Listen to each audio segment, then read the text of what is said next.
should give the finance duty to, in terms of raising of funds and sponsorship and innovative activities to the finance committee, and also procurement. For the procurement, according to the debate, we rule it out because the finance committee doesn't do much procurement which needs procedure. So let's look at raising of funds and other innovative activities as well as sponsorship. Do we accept this review into our constitution, or we reject this review? So I, Samuel Ofosudo, now move the motion that Congress vote on this suggestion, whether to include raising of funds through sponsorship and innovative activities into the functions of the finance committee. If you vote accept, that means that you are accepting this review. If you vote reject, that means you are rejecting this review. Any seconder to this motion, please?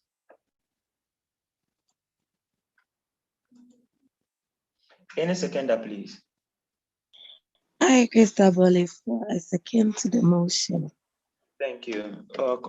Tech team, if you are ready, you can let us vote. And if there are some hitches, you can let us so that we proceed and we vote twice.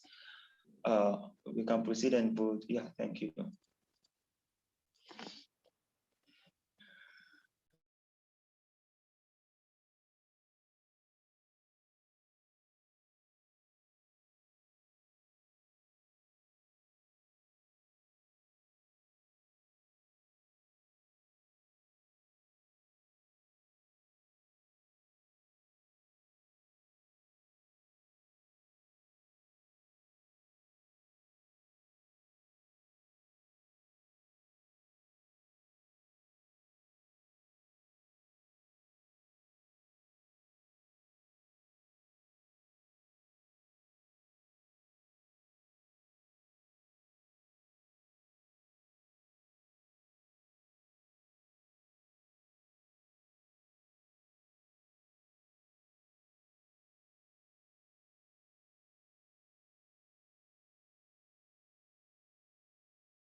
Honorable Chair, the poll is out. The poll results are out.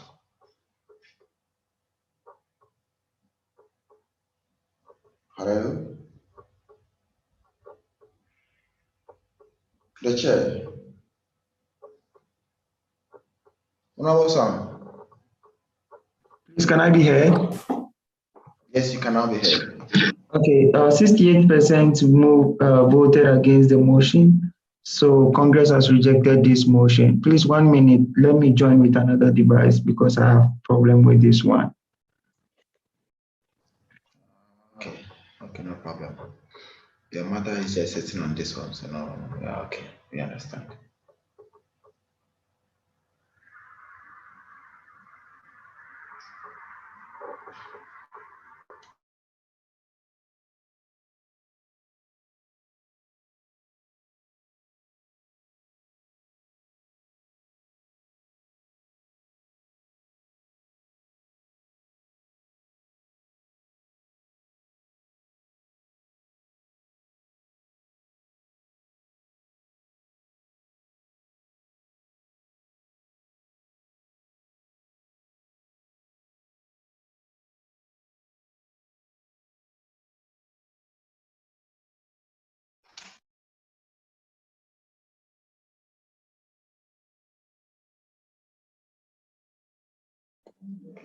Okay, please, can I be heard?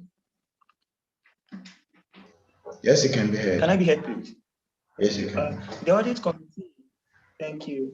The audit committee, they said there shall be a 3-member audit committee appointed by Senate at the last meeting before Senate. The word Senate, this article. Okay, this is grammatical error. Let's move ahead.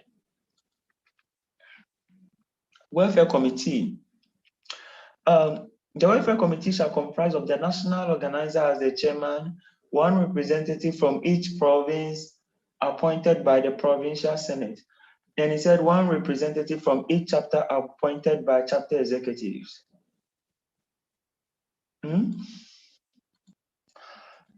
Honorables, what do you think about this? Instead of one representative from each province appointed by the provincial senate, the suggestion is that one representative from each chapter appointed by the chapter executives. What do we think? Honorable Bendish, please, are you here? I think maybe. Yes, I'm here. I want to comment about this. Okay, so I have been the chairman of the welfare committee for the past year, and there were a lot of challenges when I was the chairman. The first one is that, like, we made provincial PCs, provincial coordinators, to appoint a rep from each province. And we realized that some of the chapters don't even know their provincial reps. Example was the case when Nanjing, there was an issue at Nanjing, and the organizer had to contact me to know their rep first. And then before he was able to add her, and then it was a long process. So the suggestion being that there should be a rep from each chapter is in the right direction, so that even though the committee is going to be big, but it will give us easy access to the things that are happening in the various chapters. So I suggest that maybe if the organizer of each chapter will be the rep for the welfare committee, so that communication in terms of welfare and its other agglutments, it will be easy. It will be easy for us. So that's the suggestion, and I think it's in the right direction instead of the provincial reps, because sometimes it takes time for information to get to the National Welfare Committee. And when things come to the National Welfare Committee, it has to go through a lot of processes. But if it is the chapter, directly they report to us, and then at least the process will reduce. So that's the suggestion. Okay, well accepted. What if a chapter doesn't have an organizer? So if they don't have an organizer, maybe they can choose a rep to represent the welfare. But because the constitution make provision that the organizer at the national level is the welfare committee chair of the national welfare. So automatically the chapter welfare committee is headed by the organizer. So I think the organizer will be the rep. So in cases where there is no organizer, the person who is acting as the welfare committee chair for that chapter can be the rep for that chapter. Yeah. Even though the committee is going to be big, but I think that will enable us to have easy access to information, because welfare is very important to every union. So it's better we make provisions for that. Hello. Okay. Yes, who is talking, Hello. please? Yeah, Honorable Lydia, you can go ahead. Yeah, I can't raise my hand. I don't know where to, so I have to. Please, in my chapter, we have no organizer, we have no welfare committee. We only have 3 leaders, the FC, the secretary, and the president. So how do we do it?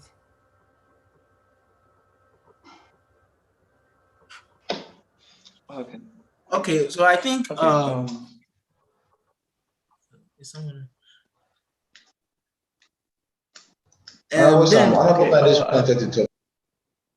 Okay, Honorable Bendish, I've listened to you very carefully.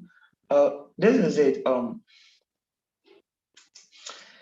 There are chapters that do not have the complete executives. But right now, Congress has been able to make the necessary provision for at least a PC in every province or every chapter, at least.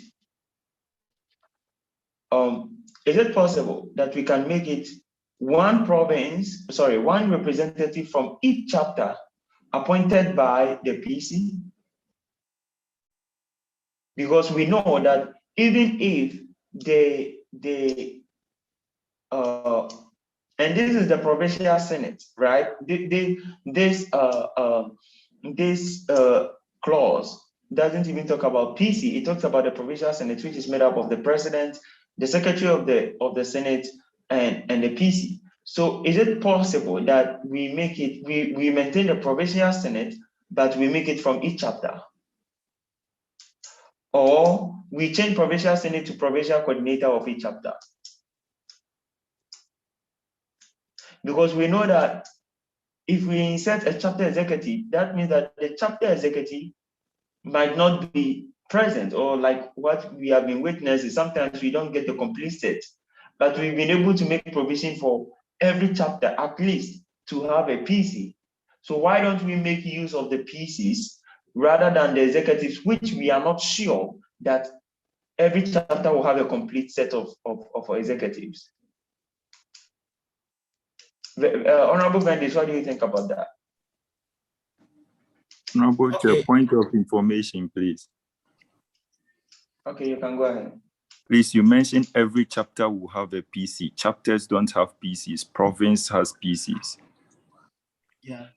Yes, I understand. But what I'm saying is most of the provinces have only one chapter. That is how that is why I made that statement. Most of our provinces have only one chapter. Right? And even if they have more than one chapter, they still have a PC. So that is the angle that I was talking from. They still have a PC. So why don't we make use of the PCs rather than the executives, which we are not sure whether we will have a complete set, because this is it. If like what Vendish mentioned, Honorable Vendish mentioned, if a chapter doesn't have an organizer, that means we have to make provision for that. If we make provision for that, and maybe we mentioned the vice president, and as this year NUGS Beijing witness, we didn't have a vice president, then we have to make another provision for that.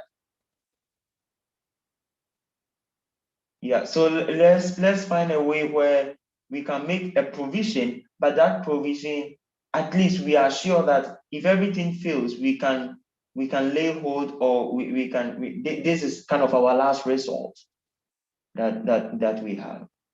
I saw Honorable Olivia's hand first. Honorable Olivia. Yes, Honorable. Thank you. Please, I think combining what you said with what Honorable Vendish said, I would suggest that the provision be made to allow the chapter executives to bring one person to be a part of the welfare committee as to whatever they are in the chapter. I don't think it should be specified. And that is because, according to what Honorable Vendish said, he has hands-on experience where a PC was difficult to find. You understand? So looking at the facts, the nature of welfare issues and their urgency at times, I believe that the person should be in direct contact with the chapter.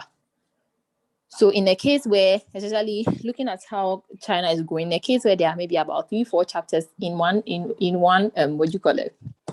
one province, looking at the fact that we've now explained very clearly that a chapter can be made up of 25 to people, and we have this situation, then I think that it will be much more easy to have people directly from the chapter. And if a chapter has brought their person, then it's up to their person to be responsible to them when there's a problem in the chapter. Thank you. Thank you. Honorable Francisca, you can go ahead, please. Okay, thank you, Chair. I also side with Honorable Vendish and Honorable Olivia.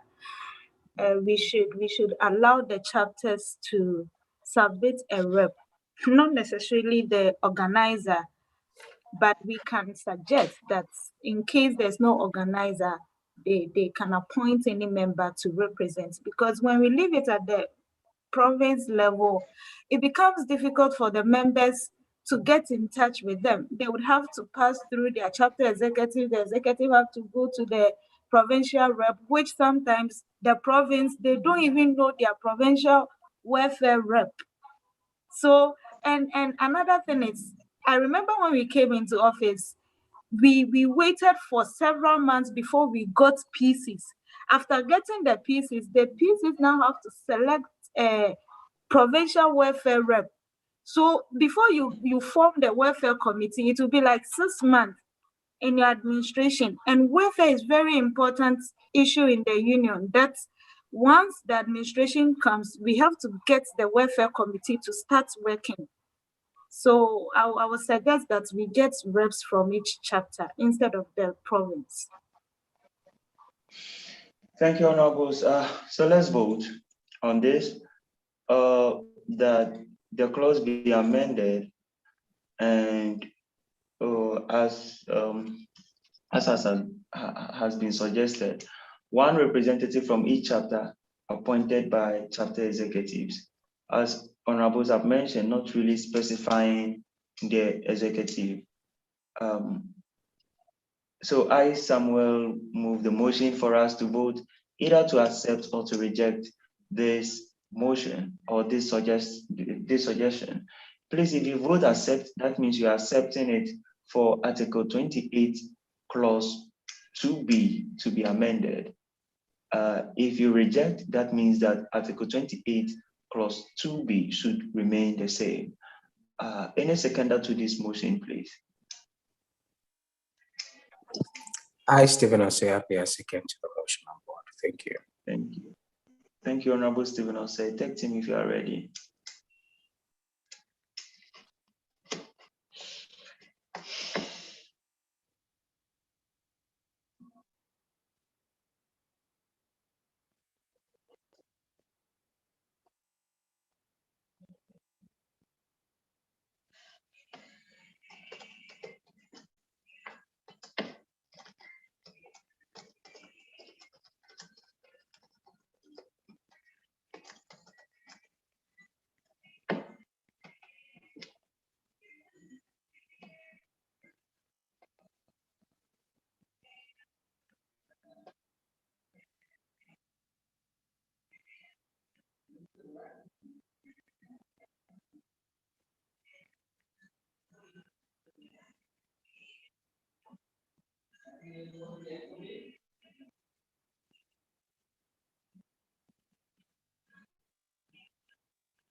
%79% of Congress accept this amendment. So this amendment will, from this day forward, read as one representative from each chapter appointed by the chapter executives. Thank you. Now, under Article 28, Clause 6, it mentions that any member may benefit from the welfare under the following circumstances: bereavement of a close relative, that is a father, mother, child, or yourself. Yourself. Then we have graduation, marriage, that is engagement or wedding, childbirth by a qualified member, ailment, any other genuine reasons accepted by the National Executive Committee. Now the review is that clause 3, 4, 5, and 6 should be removed and refer to welfare policy. Clause 3, 4, 5, 6. Let's go to clause 3. The welfare committee shall be charged with the duties of members' welfare. Clause 4 says, the benefit from the provision of the welfare, a person must be a member in good standing. Clause 5, the welfare must take active part, the member must take active part in union activities. And clause 6 mention about what conditions or the benefits that you have. Honorables, why should clause 3, 4, 5, 6 be removed to refer to the welfare policy? The welfare policy drew its insight from the Constitution. Now, the welfare is a very significant committee, and therefore the functions of the committee and the guidelines of the committee must be clearly stated in the Constitution. Removing them and referring to a policy which is not a constitution will not be a solid ground if we face cases of welfare. I think I stand to be corrected, but Honorable Bandage, I think there was a case where there was this whole issue about good standing. Honorables, and this is very important. People wait till they are bereaved. Then on the day that they are bereaved, they go and pay their dues of 200 kwai and they expect a 4,000 kwai return. If we don't have something like this in the constitution and we go by welfare policy, the person will say that it is not a strict rule. In the union, though the welfare policy has been accepted by Congress, but I think we have to be careful with this clause because, with this amendment, because if it is not clearly stated that you must be a member of good standing and take part in unions activity and all those underlying factors, I think people will play around it in future, especially as a member of the NJC, seeing how people will come to the NJC and be twisting the constitution up and down in order to suit their case. So to the best of my understanding, I think this wouldn't be a good idea for us to do, to scrap these clauses off, because we are giving room for people to make their own definitions. Honorable Vendage, Welfare Committee Chair. Yeah. Honorable Sam, thank you. Okay, so with the clause 3, 4, and 5, it is the same as it is in the welfare policy. So I do not know why the honorable member suggested that it should be taken off and referred to the policy. But with the clause 6, which states that a member may benefit from the following: bereavement of close relation, graduation, marriage, childbirth, ailment, any other genuine reasons. Okay, so we had a lot of issues regarding the welfare this year. For example, we all know that the welfare committee, we get just 20% of the national dues as welfare, like for welfare. And with this amount, we don't do any investment with the welfare money, definitely. So there is no compoundment. And this year, we're not able to get sponsorship for the welfare. So our money is very little. So if we are to use the welfare money for bereavement of people's parents, like maybe if in a, like, okay, so with the accounts, there we have like 50,000, close to 50,000 renminbi in our accounts. I'm not sure with the exact amount, but it's around that. So that means that if maybe, and in the welfare policy, okay, example, in the welfare policy, there was no directive as to if a member loses the close relation, the amount we should give. So for instance, this year we had about two or three members losing their parents, and I remember the first case they brought to us with the welfare committee. We sat down and then we decided that the chapter, they should handle this at the chapter level, because we do not have, like, if we are to look at the whole NUGS-CHINA and assuming in a year about 50 people lose their parents, that means that the welfare committee is going to go bankrupt if we start that precedence. And I remember that chapter, they had to write to us back, and there was back and forth, and then we decided to help due to this clause in the constitution, that bereavement of close relation. So we supported the first person with an amount, and then another person lost their parents too, and then we had to do the same. So we want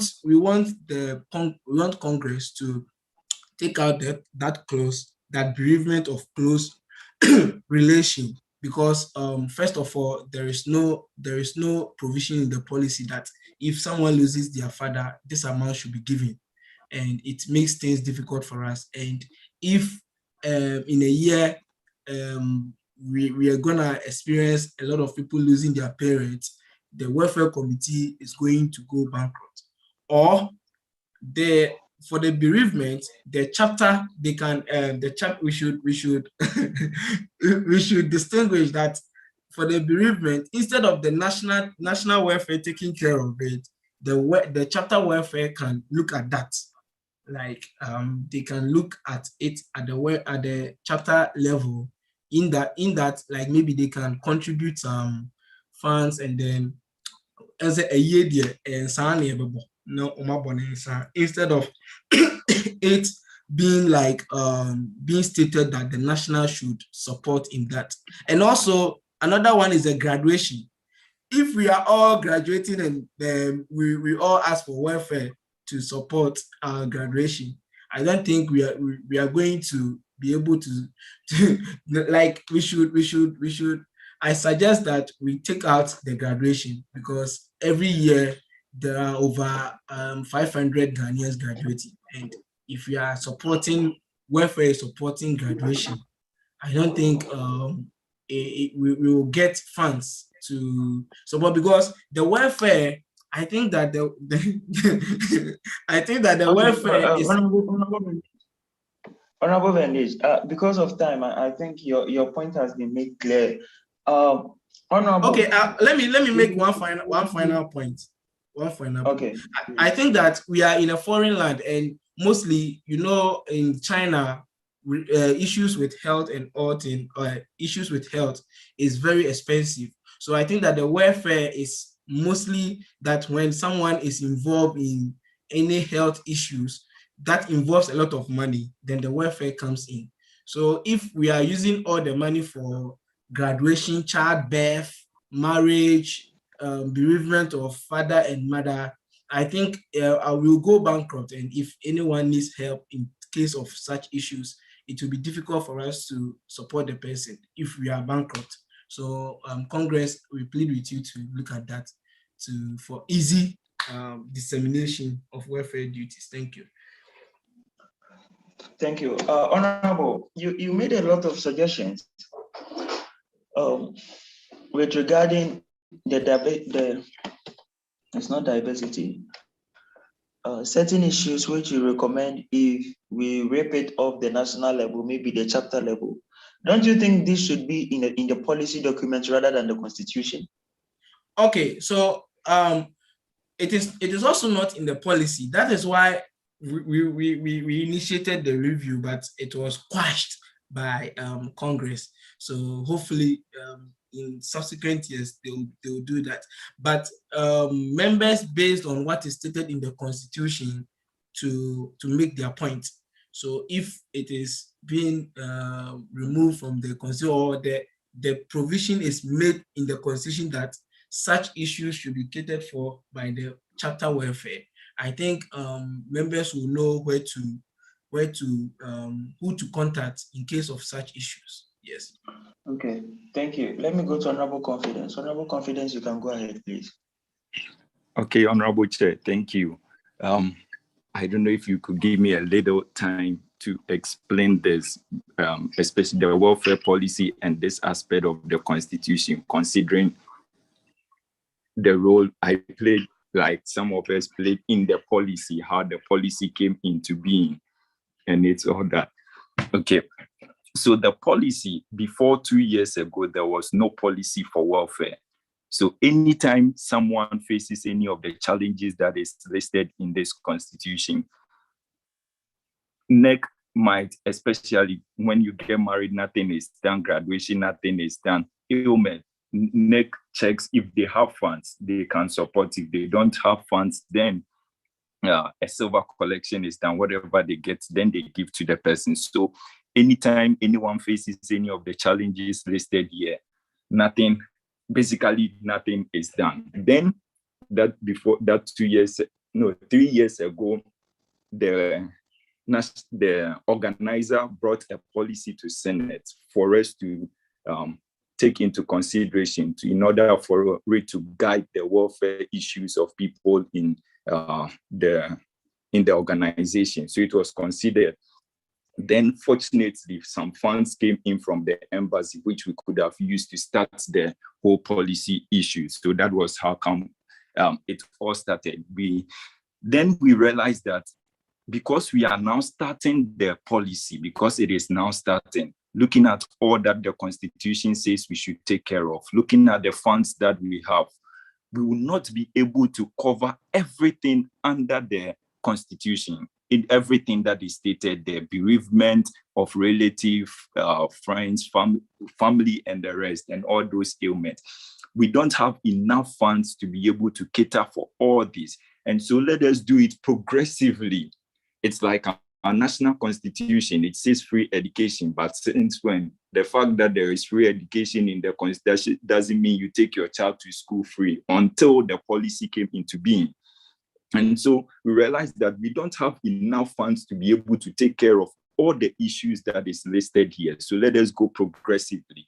And so we limited, for instance, bereavement to only our member. So if a member is bereaved, then we give something to the next of kin, having in mind that perhaps if the person is staying in China here, the body would have to be transported back home and stuff.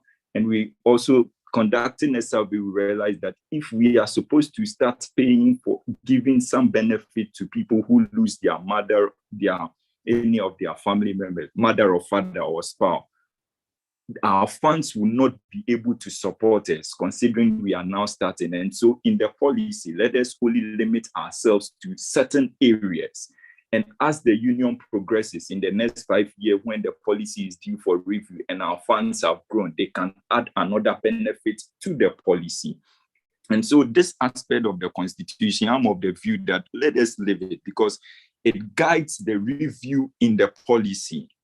It guides us to be able to improve the policy. If the review, the policy picks its stance from what the Constitution says. And so I will plead that we leave this aspect, what is stated, that we shouldn't take it out. And then progressively, as the welfare grows, as the funds grows, they will begin to add more from what is stated in the Constitution to the policy. Okay, thank you. Thank you, Honorable. Honorable Sam, if I may. Please, I'll give you a chance later. Listening to all that has been said, let me go back to, I think right now our focus is still on Article 6 and the clauses under it, which, please host, you help us mute to those who, now, listening to the debate that has gone on, let's look at the benefits that our members are expected to enjoy in terms of welfare and what constitutes welfare. I think that we should also ponder or think about those areas. What do we think constitutes welfare in our union? And what do you think constitutes that if someone, even in our Ghanaian local setting, in what way do we help people, or in which circumstances do we help people, or what events necessitates help? We should think about those areas. We shouldn't think about the money. For the money, it should be in the policy. For the quota that should be given, it should be in the policy. But if we look at the money, that means that we are not even going to take care of anything, because NUGS-CHINA doesn't have that much money to be distributed to people. But I think we should also we should also focus on what constitutes welfare. And even in our Ghanaian setting, if someone is going for this event or that event, which event necessitates people to contribute to help the person? Yeah, let's think about those areas so that it will guide our discussion or our debate. I'll take the last person, Honorable Rachel, and we know what to do. Honorable Sam, I wanted to, about what Honorable Confidence said, I wanted to share an experience in relation to his statement. So okay, let Honorable Rachel finish. Honorable Rachel. Thank you very much. Please, I wanted to say that we could cut some of these benefits, but to totally cut everything out, especially the bereavement, too harsh, because most of the times when people are bereaved, and you show a little care, that's when they realize that you care about them. When someone is here in China and loses like a parent, especially a student who is not working. You can imagine the kind of financial burden on the person. So rather than cutting it out, we could rather state an amount of money based on the person's whether the person is in good standing or not. If the person is not in good standing, then maybe we can just leave it for the chapter. But if the person is in good standing, I think we could state an amount that we could give to the person, depending on our own preferences, rather than just cutting it out of the constitution like just like that. Thank you. Thank Honorable you. Rachel, Honorable Rachel. I know I'm on this camera next time I'll cast out now. Always not say that. Honorable Rachel, according to what you are seeing on the screen, what do you think should be out and what do you think should be in? Okay, so as the review was saying, we are students here, and so most of us are already, if are not married. If someone is going to marry, I don't think that is. I'm sorry to say, but it's not on. If I should arrange it in a state of hierarchy, I would place bereavement on top of marriage and childbirth and graduation. Graduation is. I don't think the chapter should give because we are a lot of students. If we are to give everyone money for graduating, I don't think we would have enough money for that. But for ailment and bereavement, I'm sure we can consider that rather than just cutting it out of the constitution. Thank you. Okay, honorables, we equally agree that taking everything out wouldn't help us. And the secretary, sorry, the chair has made us aware of that. Honorable Bendish, looking at the list, why do you think I don't know why graduation is in this clause. I've been thinking about this, and one day I even said I think my hopa because Nkadi commit me this but shit. Okay, honorable Bendish, looking at the list, yeah. Before I will say that Honorable Confidence said that. Honorable Vendish, you restrict yourself to this one because the debate has been long. We have a lot of things to discuss today. Please. Honorable Sam, I think welfare is an important part of this union, and we have to take critical. We have to take critical look to this. So I think we shouldn't use time to understand.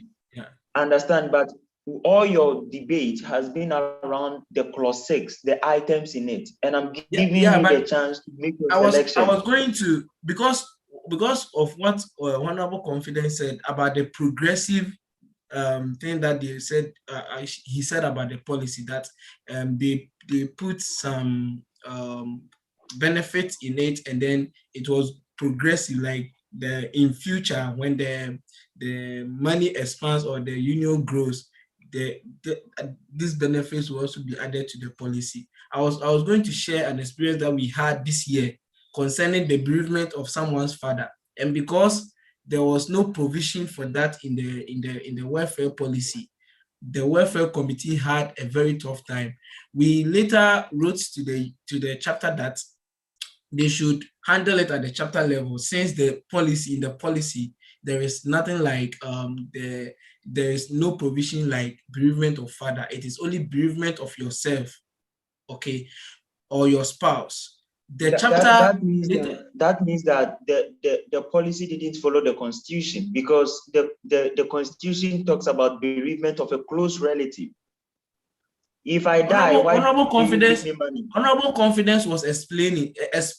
I don't know if you listened to what he said. He said that when they were doing their policy and looking at the funds, they put some benefit and it was progressive, like so that subsequently they will add other benefits from the constitution to it, looking at the funds they had at that time. So I'm just addressing that. I'm just stating that we should come clear whether we are going with it or not, because in the policy is different. Like the policy, it only has benefit for spouse or yourself, and then ailment. We don't have graduation, we don't have marriage, we don't have childbirth, we don't have bereavement of father or mother. Okay. And this year, Honorable Venus, thank you. Now, whatever you are saying is in the policy. Now we are discussing the constitution.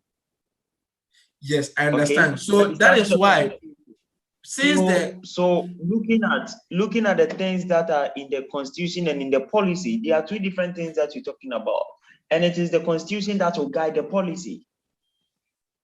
So that is why I've given you the chance. Looking at clause 6, okay. if you are given the chance to select which one should be in and which one should not be in it, which one will you select to be out? Okay, thank you. Bereavement of father and mother and child should be taken out. Graduation should be taken out. Marriage should be taken out. Childbirth should be taken out. So we have ailments and any other genuine reasons accepted by the this one shouldn't be by the National Executive Committee, should be accepted by the National Welfare Committee. Thank you. Okay. Illness by who? Ailment of yourself. Ailment, like when you are Of sick. yourself. Yeah, not by of your mother. okay. The bereavement cry, the child, and ailment of your mother. Honorable Bendish, if someone's mother dies and father dies, or child dies, or as a close relative, don't you think you need to help your brother? Okay, so that is what I was debating, that looking at our funds. So like for the national, then we have to find the constitution has to make provision as to where we can find funds for such issues. So we discussed that it should be given to the chapter, because we also have the chapter welfare committee, so that the chapter welfare committee can handle if like maybe you lose your father or your mother, like maybe the chapter at the chapter level, they can make some contribution and then be given to you instead of the national, like giving out of the national welfare, like the national welfare funds to that member. Yes, that is okay. the statement. Honorable Bendish, where do we get money to sponsor the policy? We get money from the dues, 20% of the dues to the national. So if someone is bereaved, if someone's close relation is bereaved, don't you think that we can have a quota, not a huge amount, from that welfare to give to the person? Because right now we are thinking about welfare, but your discussions has been around the money, but if I don't think no huge amount of money will be able to quench the thirst or will be able to quench the sorrow of someone whose mother or father is dead. But you giving the person even 200 kwai, 500 kwai in an envelope from the union that, oh, we want to wish you well. We want to use this to show how concerned you are to us. Don't you think is the right way to go, rather than thinking about maybe the huge money that we should give? The 20% can maybe make a significant contribution to someone's life, not a huge contribution. Do you agree to that? Okay, I'm not saying we should take it out entirely. That is why I'm giving an option that we can state in the constitution that this can be handled at the chapter level, because we also have chapter welfare. So maybe at the chapter level, they can look at this so that the national funds will be able to use to cater for the ailment that involves huge sums of money. That is my suggestion. I'm not saying that we should cut it out. Yes. Okay. So national funds will cater for illness, but if someone is bereaved, chapter funds. Okay, Congress is here. I don't want us to spend time on this really, but it looks like it's becoming long. Honorable SG. Honorable Sam, mine, I don't know how to categorize, maybe it's a question. I think we have to look at this thing very well, because we have all these lists here. However, these things are not in the policy. Now, if a member takes the constitution, according to the constitution, the person thinks that I am supposed to benefit if I graduate, if I marry, if I give birth, if I lose my mom or my dad. But when you go to the welfare policy, these things are not stated there. So I would suggest that for now, we limit ourselves to the things in the policy, in the constitution, so that maybe subsequently, if we'll add to both the constitution and the policy, so that there will not be any contradiction. Okay, Honorable Francisca, the policy and the constitution, which one was draft? Which one came to meet who? The policy met the constitution. Honorable Sam, I think that when Honorable Confidence was Honorable Bendis, please, in order not to make it along. So what I am surprised is why the policy wasn't drafted according to the constitution. We can follow the policy. That was what Honorable Confidence explained. And Honorable Vendish brought it to Congress for review. And Honorable Vendish, you said we did what? It was quashed.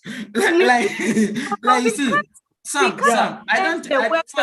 it's like you are being confused. The thing is that Honorable Confidence explained. Honorable Vendish, please let's pay precedence to Congress. This is what I'm mentioning. Okay, this is what I'm saying. We have clause 6 before us. What do you think we should take out, and what do you think we should put in? Because we can't be referring to the policy now, because this is the constitution and the policy came to meet the constitution. And the policy was drafted, some of the items were drafted outside the constitution. That means the policy wasn't consistent with the constitution. So right now, based on the experience that you have, what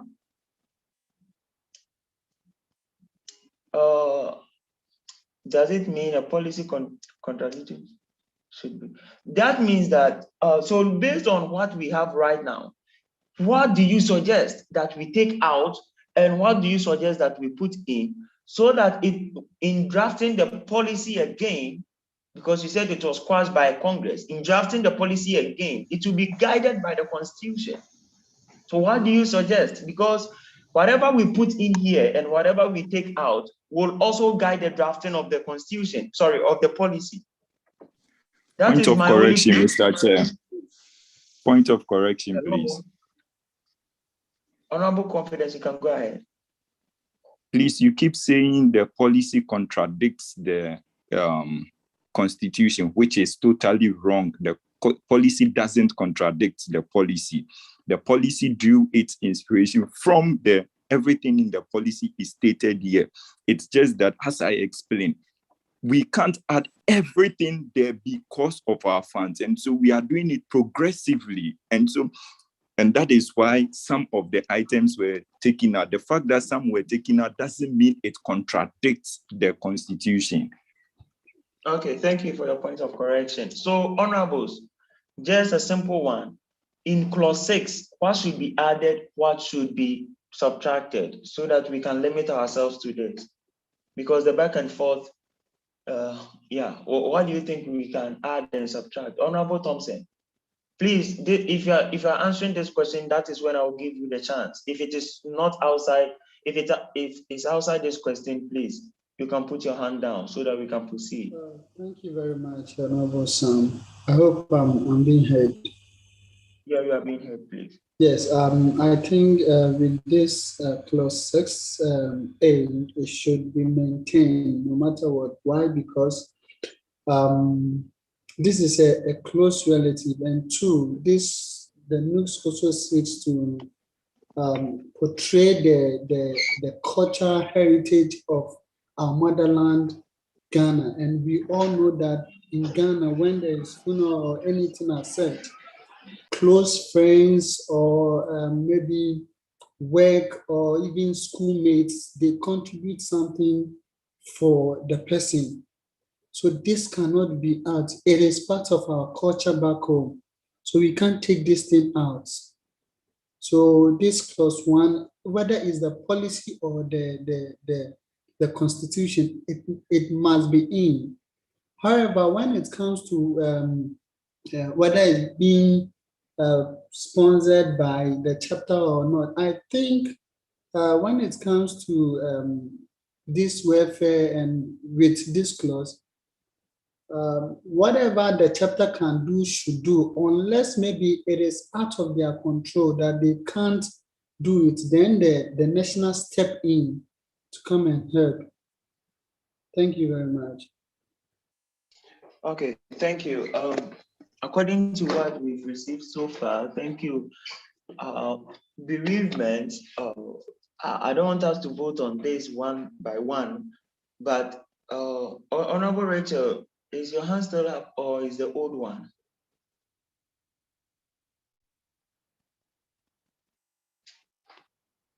Honorable Rachel, is your hand still up or is the old one? Okay. There have been suggestions as to graduation, marriage, and childbirth. Graduation, marriage, and childbirth. And some of them are suggesting bereavement should be maintained, illness, and any other reason accepted by the National Executive Committee. Personally, I don't side that we should divide the benefits according to chapter and national. I think that we should make it straight, National Welfare Committee, so that when it's being written to them, they can make their decision, because disseminating the benefit according to chapter and national, unless vendors give a very concrete reason, but I don't think that is the way to go when the individual pays national dues and also pays chapter dues. If not, we are giving room for a lot of things where we have disseminations. I think they can determine this, and at the chapter level, people, the chapter executive receive information even before it gets to the national level. And for Beijing, I know Beijing, we have a welfare policy where people can write for assistance. So I don't buy the idea that we should disseminate the benefit according to national and chapter. We're going to create a whole lot of confusion. So we will vote on the bereavement, so we will vote on the benefit, but I wish we could Congress could make a concrete decision on them, so that we don't have to vote on bereavement, and after that we vote on graduation and we vote on marriage. It's going to take a long time for us to achieve that, unless Congress wants us to do that. Please, do you want us to do that, or we can select some of them and vote on the rest? Congress, should we go one by one for us to vote on every item? Because someone also is suggesting that we should define marriage. What if a person wants to marry more than one?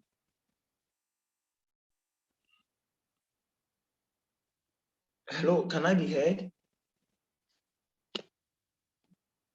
Honorable Chair, you can be heard. You can be heard. Honorable Tulasi. Okay, the chair, the secretary. Thank you for this opportunity. But I suggest that we just go ahead and then select a particular item that we want. If it is graduation, marriage, childbirth, that we want to be part of the constitution, we just select those ones and then we vote for it. I don't think there's a need that we vote for individual things on the constitution. Thank you very much. Okay, so thank you. Honorable Tulasi, which one do you select that they should be part of our constitution? Okay, so looking at the fact that most of us are students, I think bereavement and bereavement and ailment is the only thing that stands out, because someone getting money because he's graduating somehow is not, I don't think it's right. Yeah. Okay. And someone Thank you. getting married, most of us are not getting married, I don't think now. So I think my bereavement and ailment is the best for now. Yeah. Thank you. Okay, let's vote on this, Honorable. Thank you. We have to vote on the clause which says that 3, 4, 5, 6 should be taken out of the Constitution first. Then we vote on the number 6. So, Honorable, do we agree that we should take Article 28, Clause 3, 4, 5, and 6 from the Constitution? Since it's a review suggestion, let's vote whether we should take it out.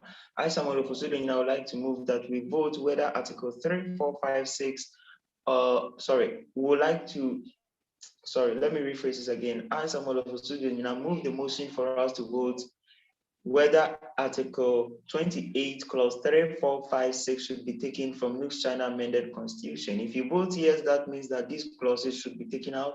If you vote no, that means that, if you vote accept, that means that these clauses should be taken out. If you vote reject, that means that these clauses should not be taken out. If you vote accept, that means that these clauses should be taken out. If you vote reject, that means that these clauses should not be taken out. Any seconder to this motion, please?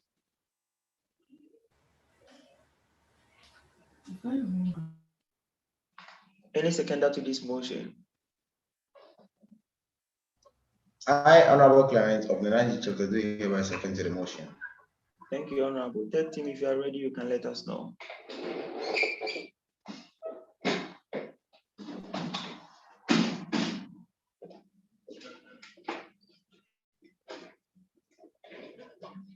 So if you vote accept, that means they should be taken out. If you vote reject, that means that they should be maintained, Honorables.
Third team, are you ready, please?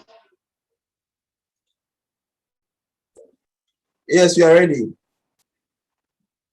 Okay. You can let us vote.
Hold on. Honorable Chair, please, I would want to know if Honorable Tulasi has his or her hands up. I don't know, from Ginger. I think it's the old one. Oh, okay.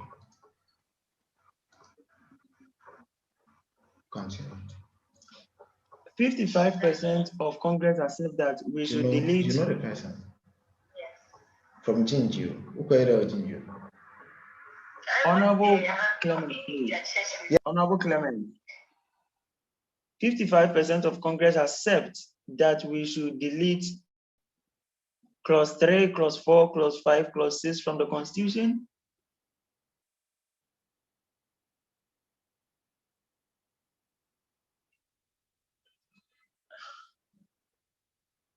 Yes, Honorable Olivia. I'm sorry, but I thought we were voting on what we just suggested, that we remove the bereavement and actually include the bereavement and then we remove the No, marriage and graduation. I actually thought that's what I no, was voting for, though I don't know about the rest. the motion I moved was for us to delete clause 3, clause 4, clause 5, clause 6. I said we are voting on the first review before we come to clause 6, the items under clause 6. And I moved the motion and I repeated even the second time that if you vote accept, it means we are deleting clause 3, clause 4, clause 5, clause 6. Oh, Congress, should we vote again? Because this is not a good thing to do. I think we have to vote again because personally, let's vote again. I thought we are talking about what we discussed. Let's vote again. I think we have to vote on it because we didn't hear cross clear well. Cross clear didn't come well, so. Yeah. So let's vote again. Okay. So I, Samuel Ofusuduna, will move the motion that we vote concerning the review that Article 28, Clause 3, Clause 4, Clause 5, Clause 6 should be removed from the Constitution and we refer to the welfare policy. If you vote accept, that means that we are removing clause 3, clause 4, clause 5, clause 6. If you vote reject, that means that we are not removing clause 3, clause 4, clause 5, clause 6. Honorable Clement of Managing Chapter do hereby accept the motion being moved by Honorable Chair. Thank you. You accept or you second? I second. Okay.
76% of Congress rejects this.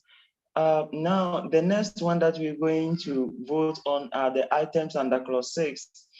Now, I move the motion that we vote on the items of clause 6, and I'm going to move the motion as to the items that has been suggested to be removed from the clause. I, Samuel Ofusudunina, move the motion that we vote on these items to be removed from Article 28, Clause 6. B, graduation. C, marriage into bracket, engagement or wedding. And D, childbirth by a qualified member. I move the motion that these items should be removed from the list of welfare benefits that are available to NUGS-CHINA members. If you vote accept, that means that we are removing these items. And if you vote reject, that means that we are maintaining these items. If it is clear, any seconder to this motion? I, Martinson Ankachimasi from Chendu chapter second this motion. Thank you. The team.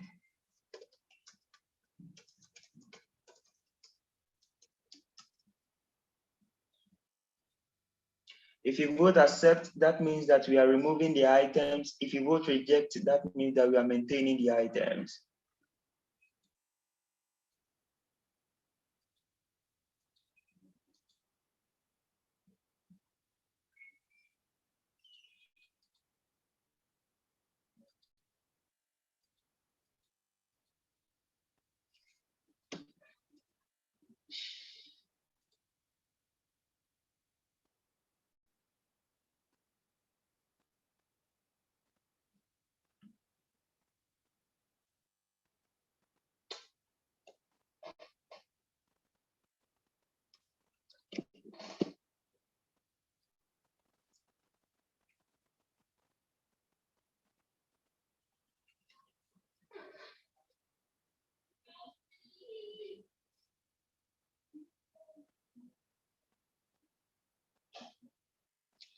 Congress has accepted that we remove these items from Article 28, Clause 6.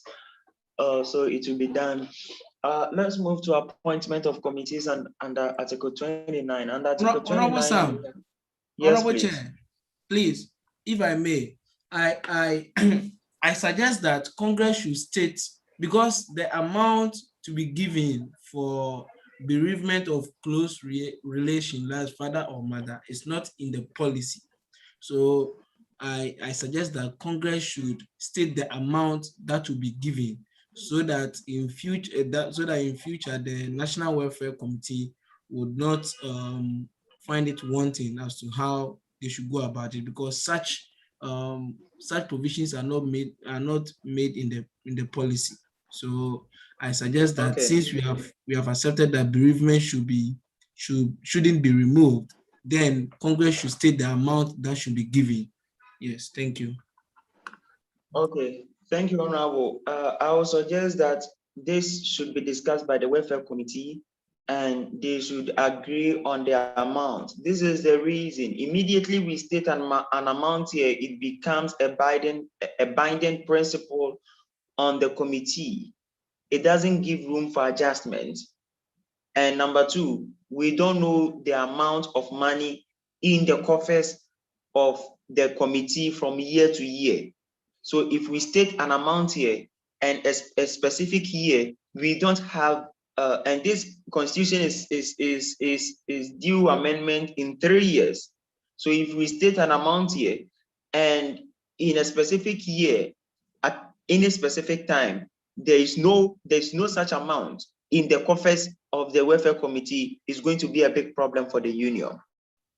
So the committee can meet and from time to time adjust their decisions in order to suit the situation at hand. But stating an amount in the constitution, I don't think is the right way to go, because everything is based on budget and budgets are not predicted. We predict it based on the situation at hand. Thank you. Please, let's move to Article 29, where it talks about appointment. Clause 1, apart from the commissions and committees aforementioned, Congress, Senate, or the NEC may appoint a person, committee, or commission on an ad hoc basis and assign to him or her or them such duties as may be determined by the appointing organ. The functions of any such person, committee, or commission shall be deemed automatically void when the purpose for which he or she or they was or were appointed ceases. Now, these are the reviews under this particular article. There should be an inclusion of the word chapter in clause 1, and further propose the inclusion of a third clause precipitating or on clause 2. And these are the suggested clauses. Apart from the commissions and the committees aforementioned, Congress, Senate, the NEC, or chapter may appoint a person, committee, or commission on ad hoc basis and assign to him or her such functions as may be determined by the appointing organ. The Honorable is seeking that we include chapter in this particular clause. And Honorables, what do you think about this? Because whatever is done at the national level is also done at the chapter level. So including a chapter means we have to expound on certain things to include chapters, everything national should be chapter. I don't know what congressmen think about this.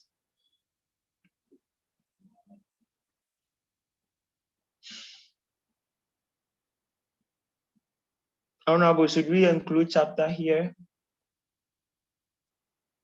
After mentioning Congress, Senate, NEC, we should include chapter.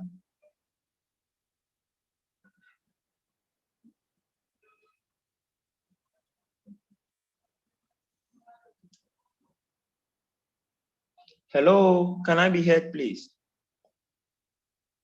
Yes, Honorable Chair, you can be heard. You can be heard. I think congressmen and women are thinking about. You can be heard. Okay. Should we? Okay, Honorable Olivia, you can go ahead.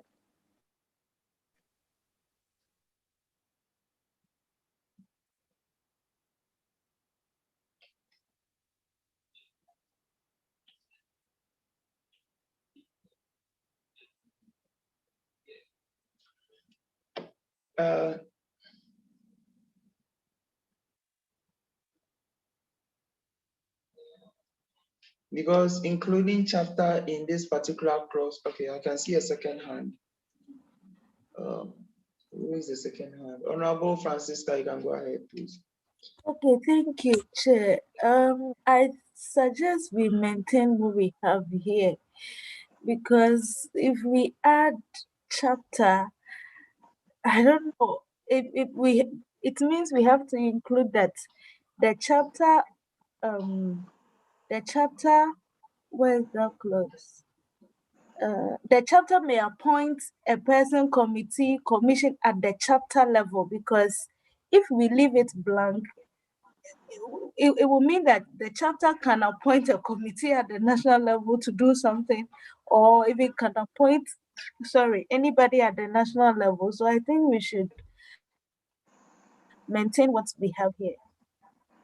I think whatever is being written here is guided by the national and chapter level. So, okay, honorables, let's vote on this.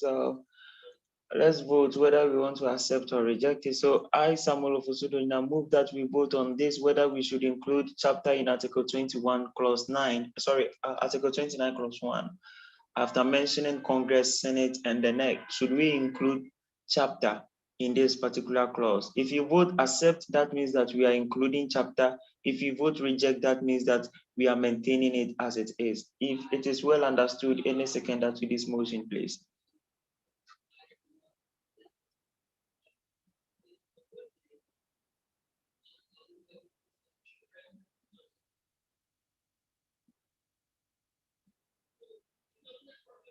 If it is understood, please any seconder to this motion. Congress, you mentioned today we should finish early. We plan to close at 7, and if no one is talking, it wouldn't help us. Please. Honorable Chair, I think Honorable Olivia has her hand up. Okay, it is down. Sorry.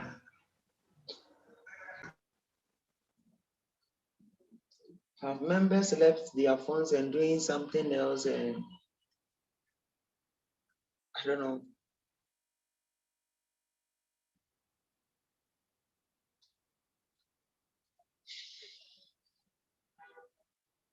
Please, any seconder to the motion. I, Honorable Clement, any of the do second to the motion. Thank you.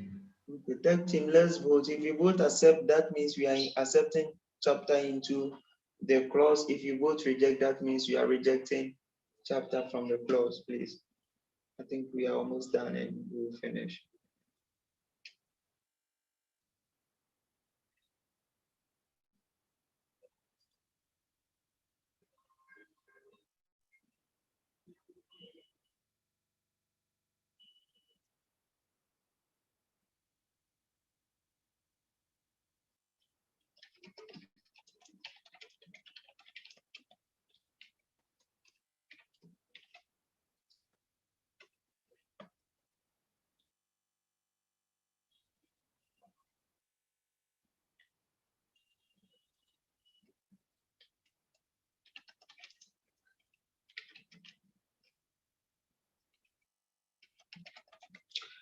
Okay, whilst waiting for the results, let's go on to the others.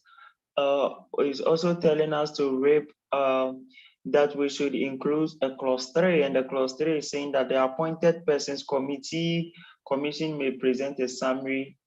Okay, so we reject chapter. Okay, so the appointed person, commission, or committee shall present a summary or a report to the appointed organ before or not less than 3 days, not more than 3 days after their function becomes void. Honorable SG, do the various committees, ad hoc committees, present a report? Yes, please. They submit a report to the NEC, mostly quarterly report and annual reports. Thank you. So actually telling them to do it specifically, if they do it quarterly, I think it's already a practice that is done. And if we restrict them to some, that means that is going to take care of even the quarterly report and all that. Okay. Honorable House, what do we think? Our SG says that they submit a report and it's not even annually, it's quarterly and others. Sometimes it's quarterly and other reports have been submitted. What do you think about this? Should we give them this clause as a precise something to follow, or we should follow the normal practice which we are going by? Honorable SG, should we go by the normal practice, or still you think we should accept this review? I think we should go by the normal practice. Okay, thank you. Let's vote Because on once they this. submit their reports, the committee becomes void and is stated in the constitution. So Okay. Let's vote on this if we are to accept. As Samuel would like to move the motion for us to vote on Article 29, the inclusion of clause 3, and the clause 3 mentions that the appointed person, committee or commission shall present a summary or a report to the organizing organ before or not more than 3 days after their function becomes void. If you vote accept, that means we are accepting this review. If you vote reject, that means that we are rejecting this review. If you've understood it, any seconder to this motion, then we move to income and budget. Any seconder to this motion, please. Second motion. Thank you for Honorable Buama. Tech team, if you are ready, you can let us know.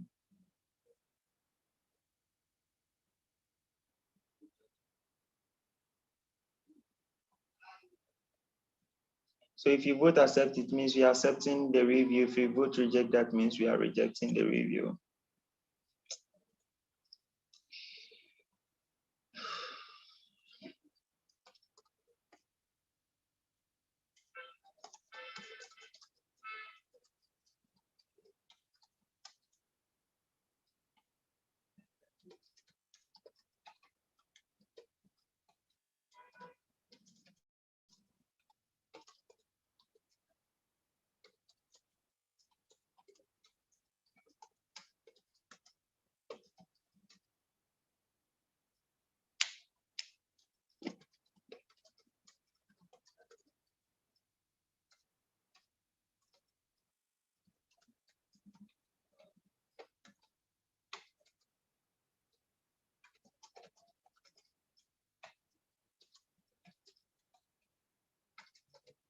Okay, whilst waiting for the results, let's discuss the income. Okay, 80% rejected, so it is being rejected. Now, in terms of income and budget, a member suggests that Article 32 Clause 2, Article 30 Clause 2 should be ripped off. And this is the clause. It mentions that any member who defaults in the payment of his or a national and local due shall be made to pay 3 times the amount of each year in default. And the honorable member is even describing it as a nuisance clause, because such a sanction for defaulting in the payment of dues is not encouraging enough, since dues payment is already a challenge. And to talk of imposing such harsh sanctions will not even encourage the person to start paying in the first place. One observation an executive have noticed is that even majority of the dues payers wants to renew their passport. So the resounding majority with no issues may have no need to pay the dues with such harsh sanctions. So it's like, there are some people who have been in the union for a number of years and sometimes defaulting in paying for a particular year or two, and they want to start paying, and it's like you have to pay 3 times of the amount that you defaulted in paying. I will not call it a nuisance, but I think it should be reconsidered, because this is not really healthy for someone who we are encouraging to pay the dues. I think I agree with the honorable member if we can do something about this clause. Any comments about it? Congress, any comment about it?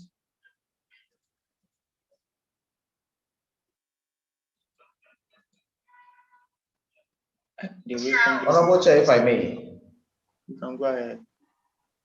I would agree with the clause that indeed, because right from the very get-go of this constitutional review, we've been looking at even putting some sanctions to some executive members who don't perform their duties, and it's been very difficult. Likewise, this sanction being placed on members, yes, still don't pay their dues and the likes, and we still can't do anything about it. Due to this clause, some members even shy away from paying the dues at all.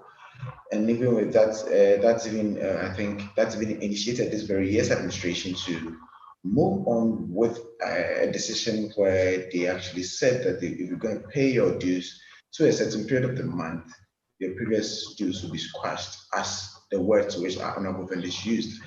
So notwithstanding with this view and with this understanding, I strongly believe that this clause should be removed from our constitution. Thank you. Okay.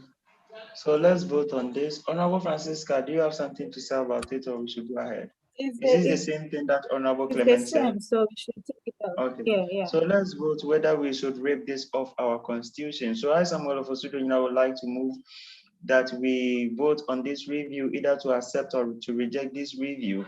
And this review seeks for us to rip off Article 30 clause 2 from our constitution. If you vote accept, that means we are taking it off our constitution. If you vote reject, that means that we are maintaining it in our constitution. Any seconder, if it has been understood. I will second this motion. Thank you. Please, let's, if the tech team is ready.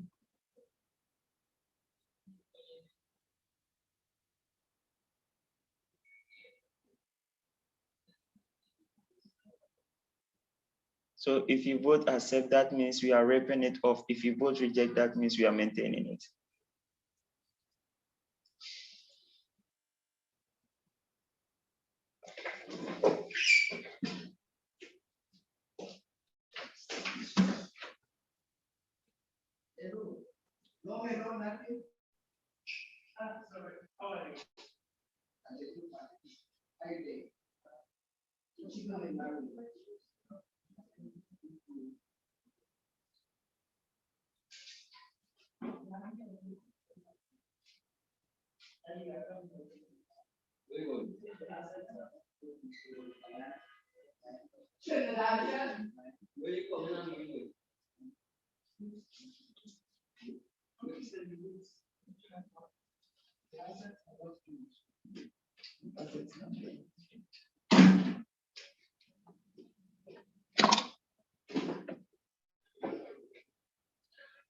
Okay, we accept that we should rip it off, so it will be ripped off later.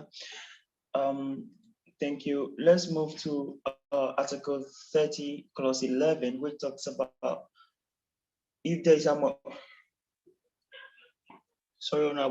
if there is misappropriation of funds, or if misappropriation of funds is detected in Congress financial statement, the LOC member shall be made to refund the money.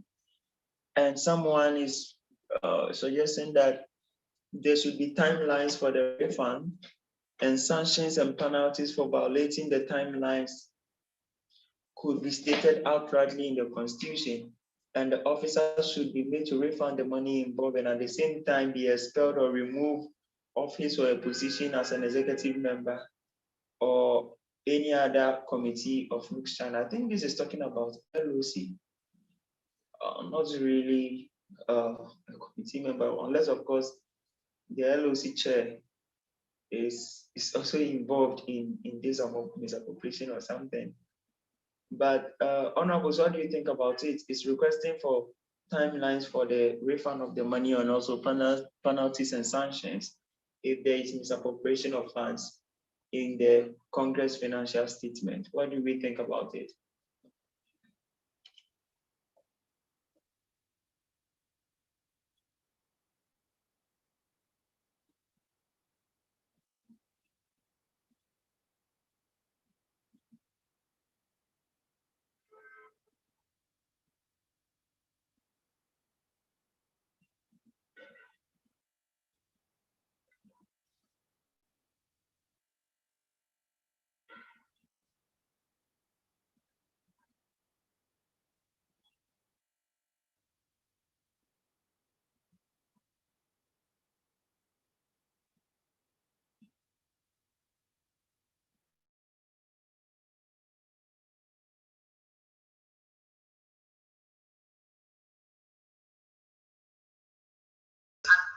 Honorable Chair, please, are you speaking? Because we can't hear you. I think you're finding difficulty I with the thought it network. was my laptop.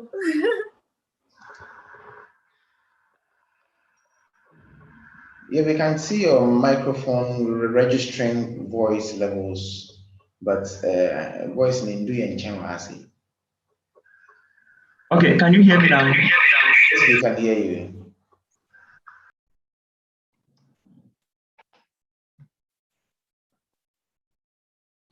Okay, can I be heard now? Yes, you can be heard. Please, can you hear me? Yes, we can. Good, good. I was saying that in Article 30, Clause 11, it suggested that, sorry, Honorables, if there is misappropriation of funds in the Congress financial statement, the LOC shall be made to refund. And the suggestion is that there should be sanctions, there should be timelines for the refund. And if the timelines for the refund should be given, and sanctions and penalties for violating these timelines also should be given. So what are your thoughts about it? And it's also talking about the officer shall refund the money involved and at the same time be expelled. And if it's an executive member, the person should be made to lose his or her position. What do you think about this, please?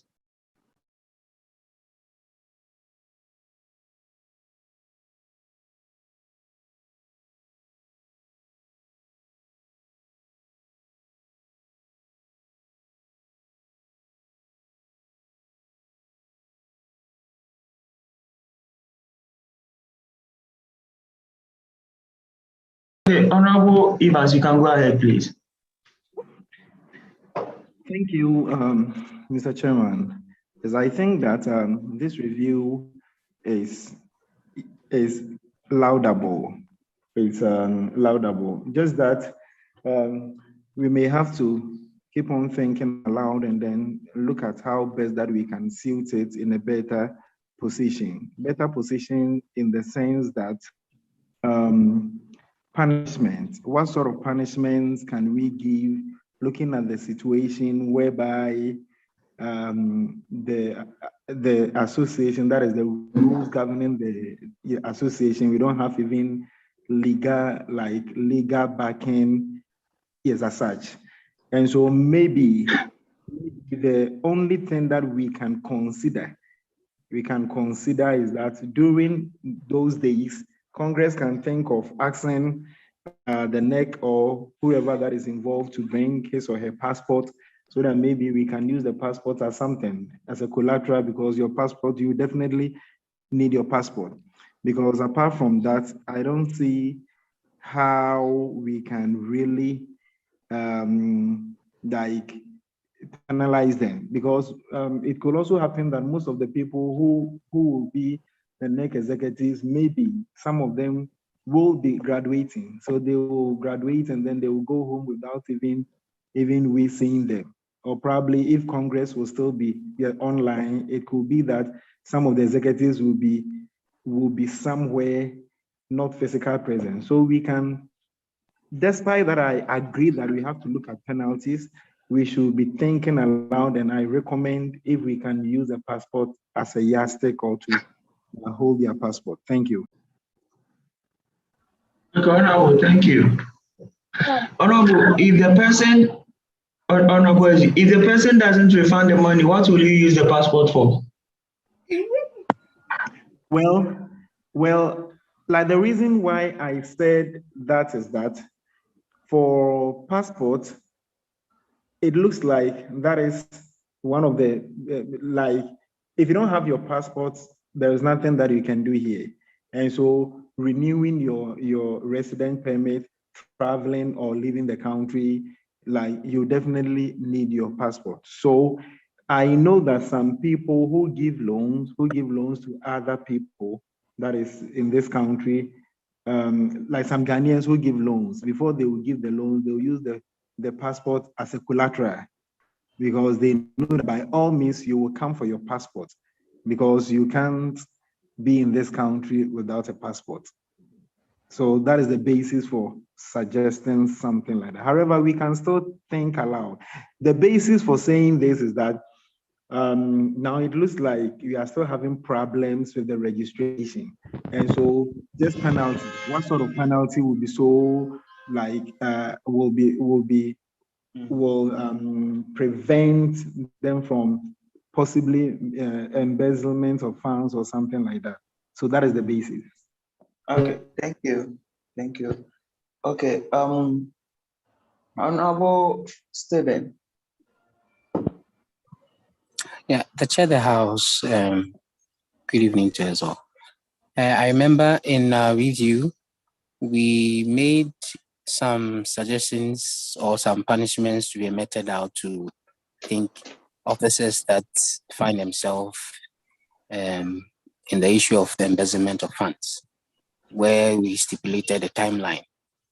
And I mean, I remember it was 1 month for the whole refund process. And then we also added the punishment of name and shaming.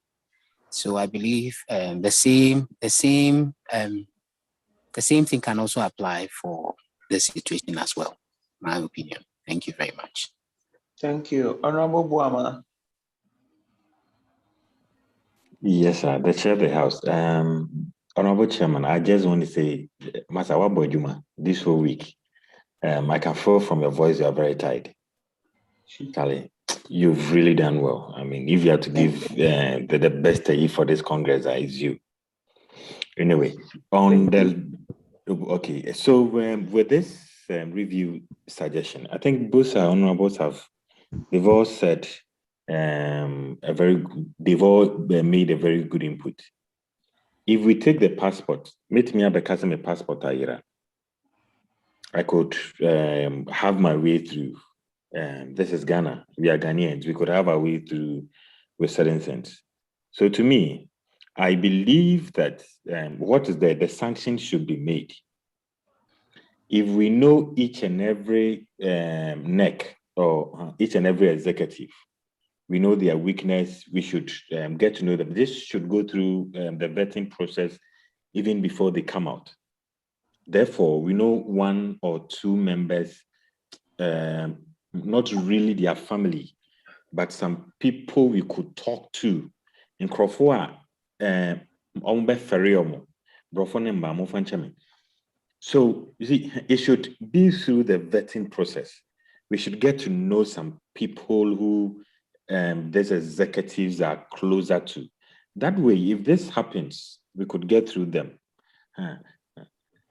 As my other honorable member was saying, you see, for collaterals, in some people or some banks or other things will say a relative or someone should stand in for you or anything.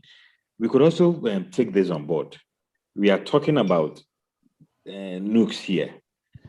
We are talking about, I wouldn't say money or anything, but we should look out for ways on which we can get our money back. If they are not paying, there should be somebody who stood in for them during their vetting process.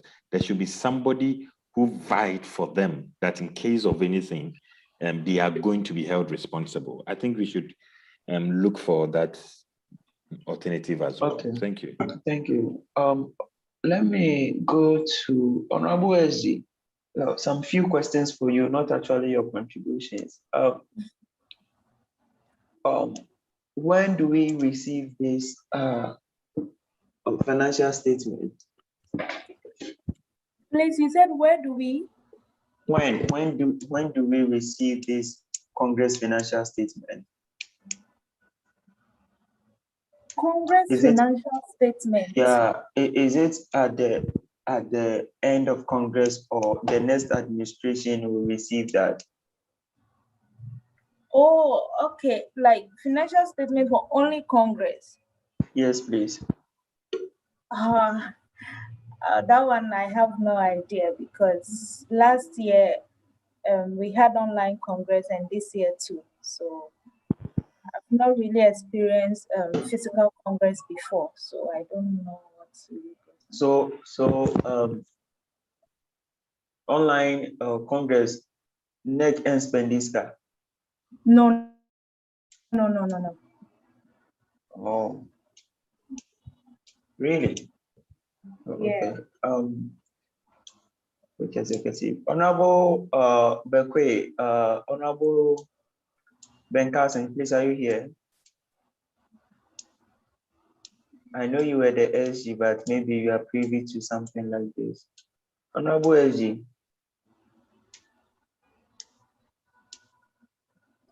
I think if Honorable Ben Carson is not here, we can follow our guest, Honorable Ben Bafo. I think. Okay, Honorable Ben Bafo, please, are you here? Honorable Ben Bafo.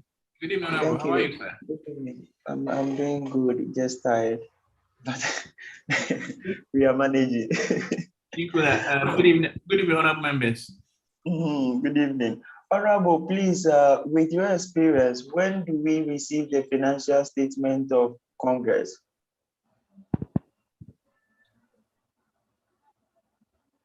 You mean after Congress or before Congress? I just want to understand you. Financial statements will be after Congress, because we are talking about misappropriations now. So after Congress financial statement.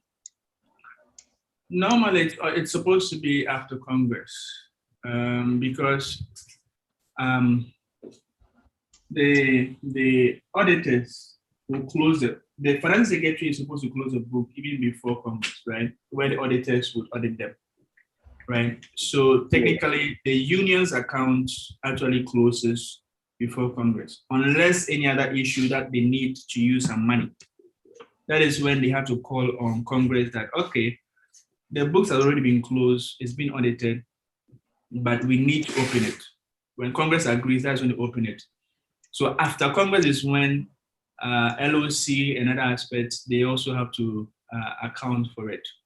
Nonetheless, it also depends. It depends on the organizers too and leadership. Sometimes they can ensure that before Congress close to, so there are two types.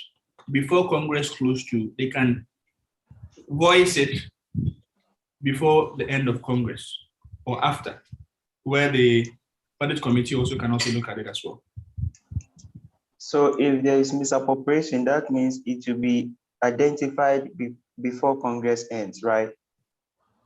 That is what I was saying. There are two types, right? The first type is the leadership at that time can indicate that you have to report that to Congress before Congress closes, right? So at that time, when they report it, that is when the auditors have to also audit it, because audits also have to audit a LOC. Okay.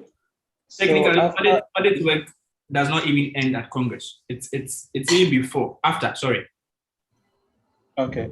So after misappropriations have been identified, when do you think we can sanction members to repay the money? I think for me, before anyone, from my perspective, before anyone enters into something, all of them have to be able to commit themselves to something, right? So after the commitment, it has to be stated in there clearly that whilst you're working in this kind of office, if there's any appropriation of funds, maybe you're supposed to pay it within a certain period of time. That will be very important, where Congress can decide on, okay, maybe after Congress within 7 days or within this. So that will be in the hands of Congress to make that decision. But from my own perspective, I think there should be a clause for all LOC members to know that should there be any misappropriation of funds, these are the period that they are supposed to ensure that, especially the leader, which is supposed to be the PSD, who is the chair, should ensure that that is done. That is what I would like to suggest. But the day should be decided by Congress, please. I don't know if I answered your question or not. Yeah, you've answered my question. Just a follow-up. Do you suggest that, or do you think that allowing the whole LOC to pay is prudent than allowing the chair to be responsible for that? I think that from leadership point of view, it's not like allowing the chair to pay. First off is to identify where the problem is. right? So the leader in charge, which is the chair of the LOC, should ensure that all funds sent out has its own receipt and accounted for. So where there's a problem, the person in charge should be asked to account for it, right? So it should be all the LOC members. They should be able to identify that, but the leader should ensure that that is settled, because it's a leader that is responsible for everyone. Okay. That is from my perspective. But in the constitution, you advise it be all the LOC members, am I right? That will not be fair, because sometimes it might be someone who might have, maybe someone did not do the work well. So if you are saying all LOC members pay, sometimes it's not fair, which or to bring some contention. So it should be the person identified based on the rules given. So let's say if the person is in charge for accommodation, if it's a physical congress, right? Accommodation, someone in charge for transportation, banners, media, food, right? And it was identified that the person in charge for food, maybe there was some money that was not accounted for. The chairman, which is the PC, should be able to ensure that the person in charge of food should account for it, and that person should be the one to pay. Okay. That is from my own perspective, but Congress have to make that decision themselves. Yeah, because I believe that in order for us not to do case tracing, which is sometimes difficult to do, especially if the case is complicated, that is why in the spirit of the Constitution, they suggested everyone should pay. That is, they can divide it among themselves to have an equal share of the amount, because sometimes it's very difficult to identify a culprit to a situation. Yeah, but yeah, if I may come in, if I may come in, it is always very easy sometimes to also identify that. As far as the delegation, as far as the responsibilities are shared, and it's clearly defined, right? It's easy to find it. Because let's say if the FC come to you as a JC secretary, right? If the FC comes to you, they give you money and it comes to you, you should account for it. From the accounting practice, you're supposed to produce receipts and explain what you've done with it, right? But if you cannot do that, you have to be responsible for it, because that is why they give you that role. So every role given to you, you have to be responsible for such role, not just everyone. I mean, that is not fair to that effect. So before the person enters in that role, there should be a commitment indicating that, or undertaking indicating that what you're going to do is the union's money, a lot of people's money, widows' might. So in effect, that there's misappropriation of funds, you, the PC, have to ensure that the person in charge pays, right? Other than that, you also refer that to the right channel. I think that is much, much fair, instead of having everyone pay. Trust me, if you do that, some people will even not say, some people will not even pay. Yeah. Okay. Thank you, Honorable. Thank you for your okay. Any questions, please? No, please, no questions. If okay, I'll call on you on the subsequent ones, which has to do with our elections. So please get ready for that. Thank you. The vetting committee, Evans vetting, you said we shouldn't limit ourselves to national level only. Actually, what we are discussing now doesn't constitute national. It's more chapter than national, because LOC mostly are formed at the national level, at the chapter level, depending on the host, the one who is hosting Congress. So it's mostly chapter level rather than national. Honorables, to vote on this, I think we have to limit ourselves to certain things. What timelines do you suggest that we should give? And number two, what sanctions do you suggest that we should give if the timelines elapse? We've heard Honorable Ben Bafo, who is saying that we should even make it the respective person, or the person responsible for such misappropriation should be made to refund the money. And he has explained it. What timelines do you think that we can give? And when the timeline elapses, what sanctions do you think that we can also give. Honorable Martin Chendu. Yeah, well, the chair of the house, I just want to also make a submission concerning this.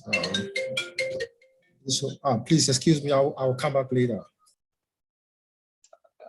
Maybe by the time you come back, you will not be given the time because of time. Honorables, please, what sanctions do you think we can give? What time lapse do you think we can give? And when the time elapses, what sanctions do you think we can give to that respect? Evans Burton. Thank you very much. So, yeah, I would like to make comments in relation to whether we should hold the whole committee accountable or not.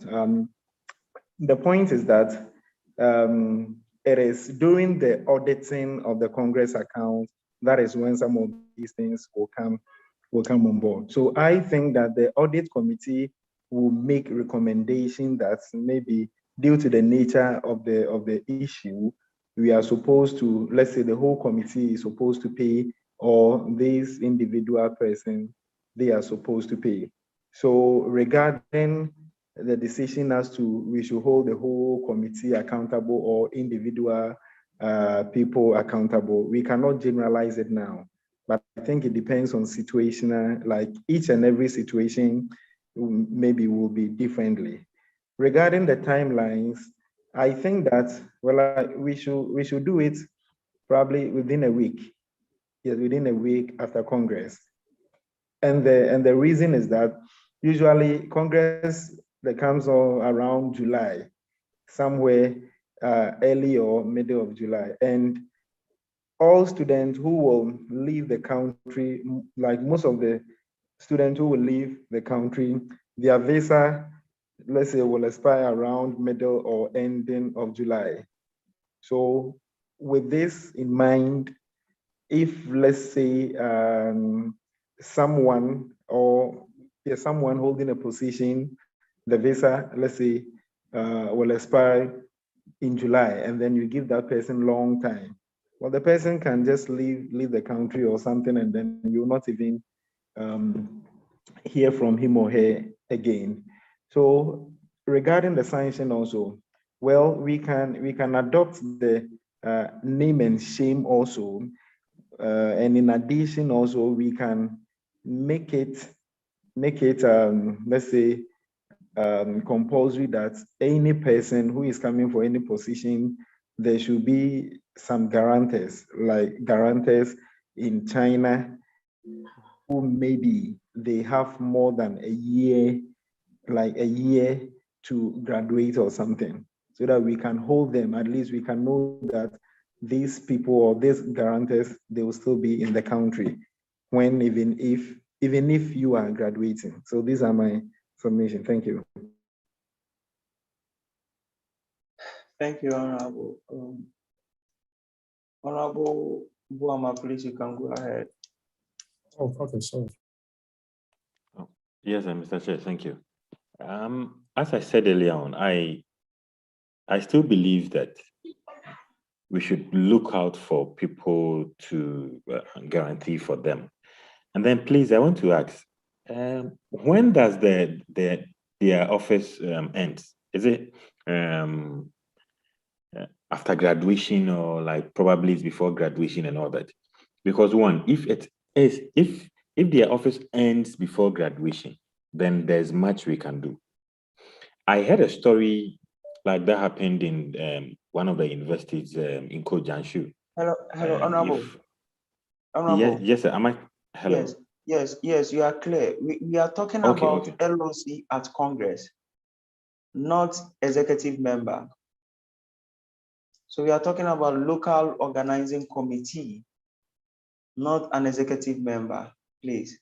So let's restrict our discussion to local organizing committee who are formed by, let me say, approved by Senate to work at Congress. Okay, Mr. Chairman, thank you. You're welcome. Okay, so Honorables, what we're discussing right now is about the time lab. I agree with what Honorable I don't know whether it's Honorable Evans, that a week can help because Congress ends and sometimes there is graduation, no, there is expiring of individuals' visa and they leave the country.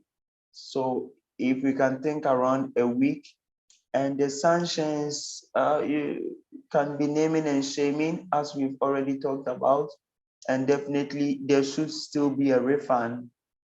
Any means that we use to seek for a refund, we should do that. But for the officer to be expelled from office, this is the LOC, and as Honorable mentioned, that maybe it's an individual, not the officer, and all that, and it is the PC that is part of them. So maybe we can think around this area. But first of all, let's vote to accept or reject the review, then we can think about what can be done.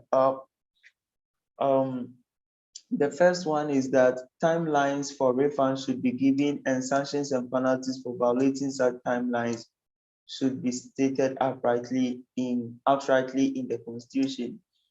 I, Samuel, would like to move that we vote on this to either accept or reject it. If you vote accept, that means that we are accepting this review. If you vote reject, that means that we are rejecting this review.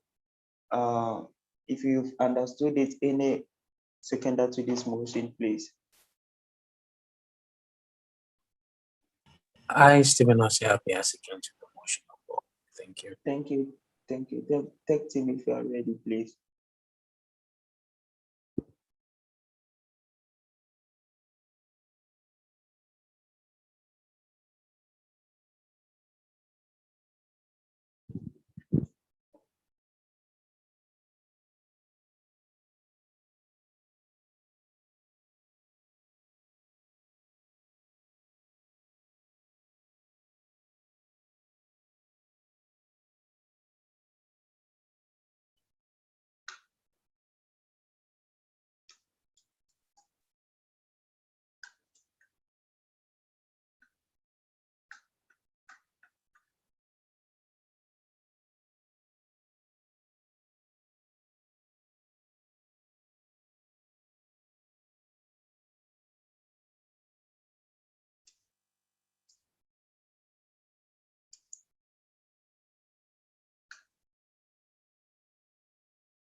The 67 of congressmen accept this review. So congressman, what do you suggest? What should be the timeline?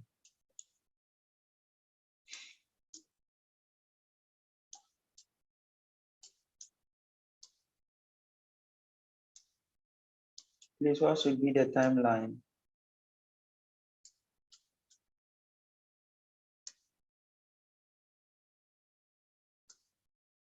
Are we going by a week?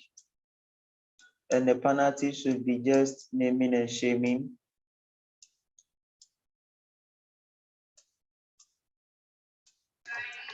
Yes, Honorable Chair, if I may.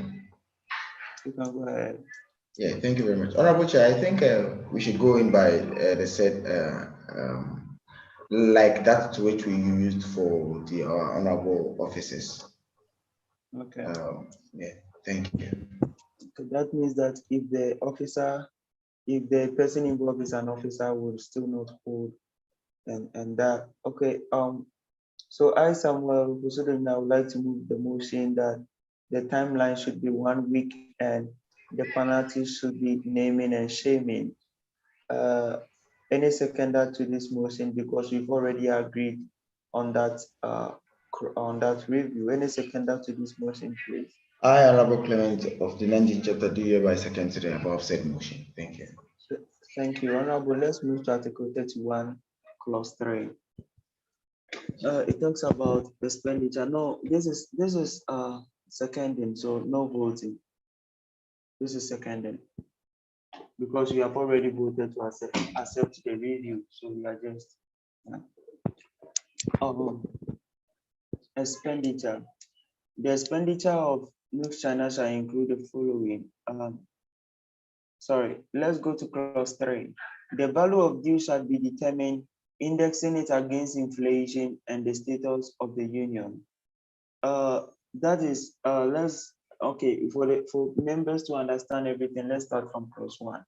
The expenditure of NUGS-CHINA shall include the following: administrative expenses, T&T, honorarium, and or per diem of officers who work for or on behalf of the union, cost of projects duly approved by Senate and or Congress, organization of Senate, Congress, and NEC members.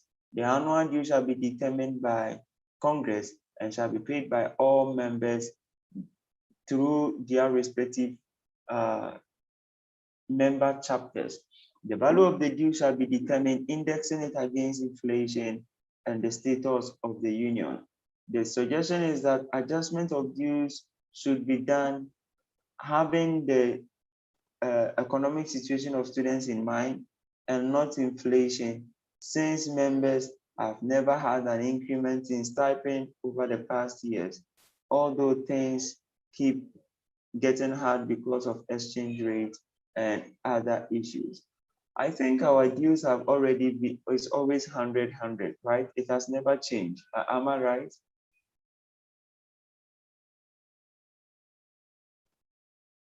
Am I right, honorables?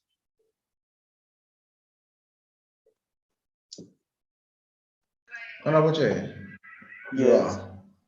I believe you are. Yeah. So I think that we should maintain what actually I was even expecting this review to talk about was maybe bring our 100 to a 50 based on economic situations, but I don't think that is what is seeking to achieve. But he said the value of our due should be determined based on economic situations and not against inflation and the status of the union. Members, what do you think? Because the Honorable is suggesting that there hasn't been an increment in stipend. I would disagree with this because sometimes there have been an increment in CSE. I think not right now. It wasn't 3,000 before.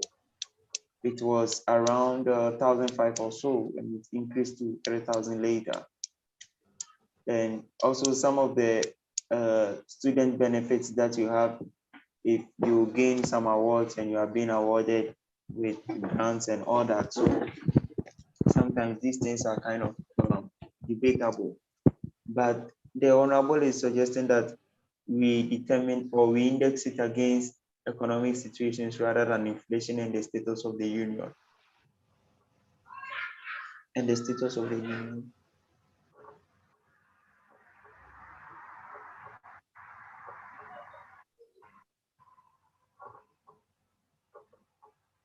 What do you think, what do you think, Honorable?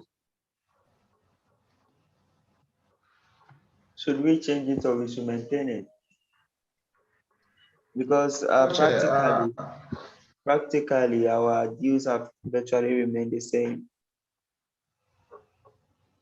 Honorable Chair, I would agree with maintaining it because even with what we've been receiving, some of these stuffs which we need to help students with are becoming challenging with what we're doing currently, if not for the fact that we're using our own resources to actually facilitate some of these things.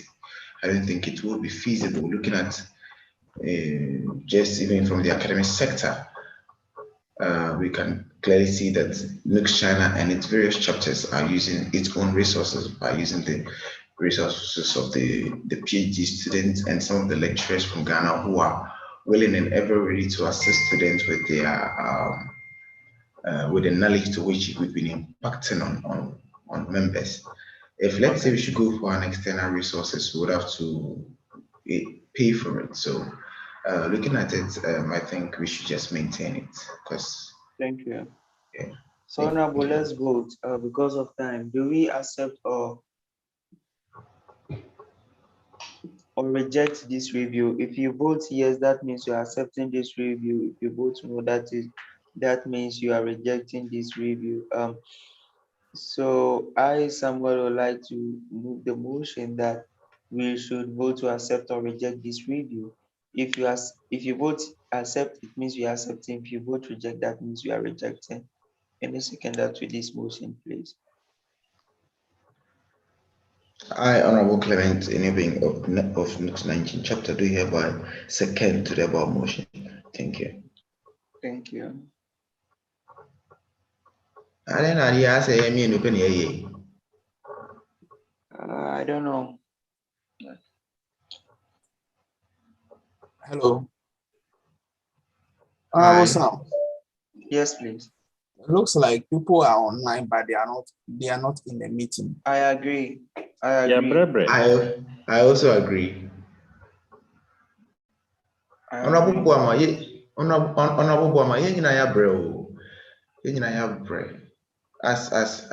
as you could see from from the proceedings, I was even speaking to a third party who was joining the meeting, and it was members actually heard me do that. It was quite unfortunate. We are all tired, but we need to put in a little bit of conscience here and there.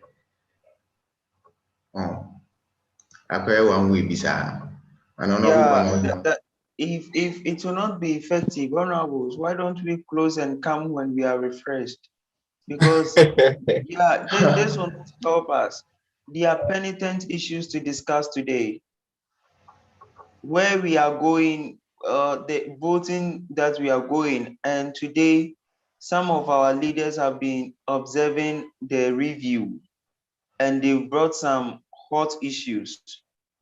And I even messaged one of them right now that looking at how Congress is quiet, though the issues that he brought on board are very significant, I don't think we can discuss them. I looking at this from the other side, it's not encouraging. Even the number of people who are voting, it's not good. I don't know, because I don't believe in finishing something if it is not effective. So, Honorable Sam, if I may. Please, I will let you talk. Honorables, if we think that we are tired and we need a day off or two, it's not compulsory. We have to finish everything and go and rest and all that. We can leave, go and rest. Rest is very important. Then we come back and continue, because you take a decision and tomorrow this same decision will come and be binding on you. And you ask yourself, why is binding? I think because, okay, let me make the issues plain. Certain members or some elder statesmen have been observing the constitutional review process. And today, almost every day, I have reports about it, and they thought that there are some things that we should include based on their experience, what they realized. Today, I had another thing from Ghana Union of Scholars, something. Ghana Union, they call them GUGS or something. I don't know. GUGS, what is the name? Ghana Union of Global Union of Ghanaian Students. I had some reviews from them or suggestions from them, which are very critical. And up to date, I've not replied yet. But when I went through, they are very crucial. And the suggestions from the elder statesmen also were very crucial. If I open just one of them, it's going to take about 30 minutes of debate. Because when I read it to Congress will know the sense in it. And this is also in connection to certain cases which have happened on the floor of Congress and also to the NJC. So Honorable Collins, say you are the presiding member. I think members are really tired. And you are privy to some of the issues which I'm talking about. Say, Abrea, I think we should take some days off and rest, because these two member panel and 3-member and 4-member panel will not help this work. And I can't even bring those issues out, but Congress have to talk about them. So what do we think? Yanko rested. Then when men are refreshed, we can go ahead. Yeah, because me myself, you can see my voice has changed. Like, and easy. Honorable Demuyako. It's obvious. I think your suggestion. I think right from the day we ended the elections, and then this kind of lackadaisical attitude was observed. You even proposed for elections. Yes, we took a day off so that we reconvene, and then they objected it. So definitely, I think the mistake we have made is the election preceding what we are supposed to do. And so I'm these surprised. are also lessons. Seriously. So I was surprised. I was suggesting that we don't even vote, but I didn't have the power to suggest it to Congress because it was a very powerful statement. That's why I kept quiet about it. Let's the way forward is that today is Wednesday. We can give ourselves timeline that we should finish this by Sunday, so that we know that we go off break tomorrow and Friday. Then we dedicate Saturday and Sunday to wipe up all these things. Then when there's a need for them to do the handover, they will do it. Because quite frankly, I logged in, I've been listening, but the body, you know, if you manage the body when it gets to some stage.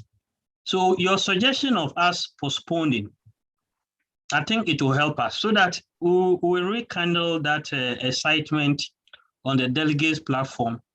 The reminder should continue for 2 or more days, encouraging members to participate in the last 2 days. We can use Saturday and Sunday to wipe out this, and I think it is okay. So I strongly support that we should take some 2 days off, and then we'll come back on Saturday and Sunday and then continue. Thank you. Yeah, because Honorable Nuruddin, I've seen your hands up. Honorable Nuruddin is actually not well. he's very sick. He's very sick now. Yeah, Honorable, you can talk. Honorable Chair, thank you very much. I'm very grateful for this opportunity. I have been following, just that I'm not so active. Yeah, I understand. There is no doubt that this particular process is one of the vital and the heart of the union. And people are really interested. However, looking at the way things has already gone, the interest of people was very high on the aspect of the voting and then the other activities. And as far as those things are done, definitely the apathy is usual. That is what we were expecting. There's no doubt. So what I would need is that your idea of postponement is very good. However, it will interest you to know that this number we are currently having, who are, being patient with us, and then they are really taking part. I am foreseeing that if we can be able to, rekindle our energy and then work towards finishing this process today, it will do us a very good work. But if we try to postpone it, this number we are currently having, I bet you we are likely not to have this number in our subsequent sitting. Okay, Honorable, not to cut you short, I understand your rekindling ability, but let's see what is happening right now. People will say that, oh, we are listening, but Honorable, to be frank, we are tired.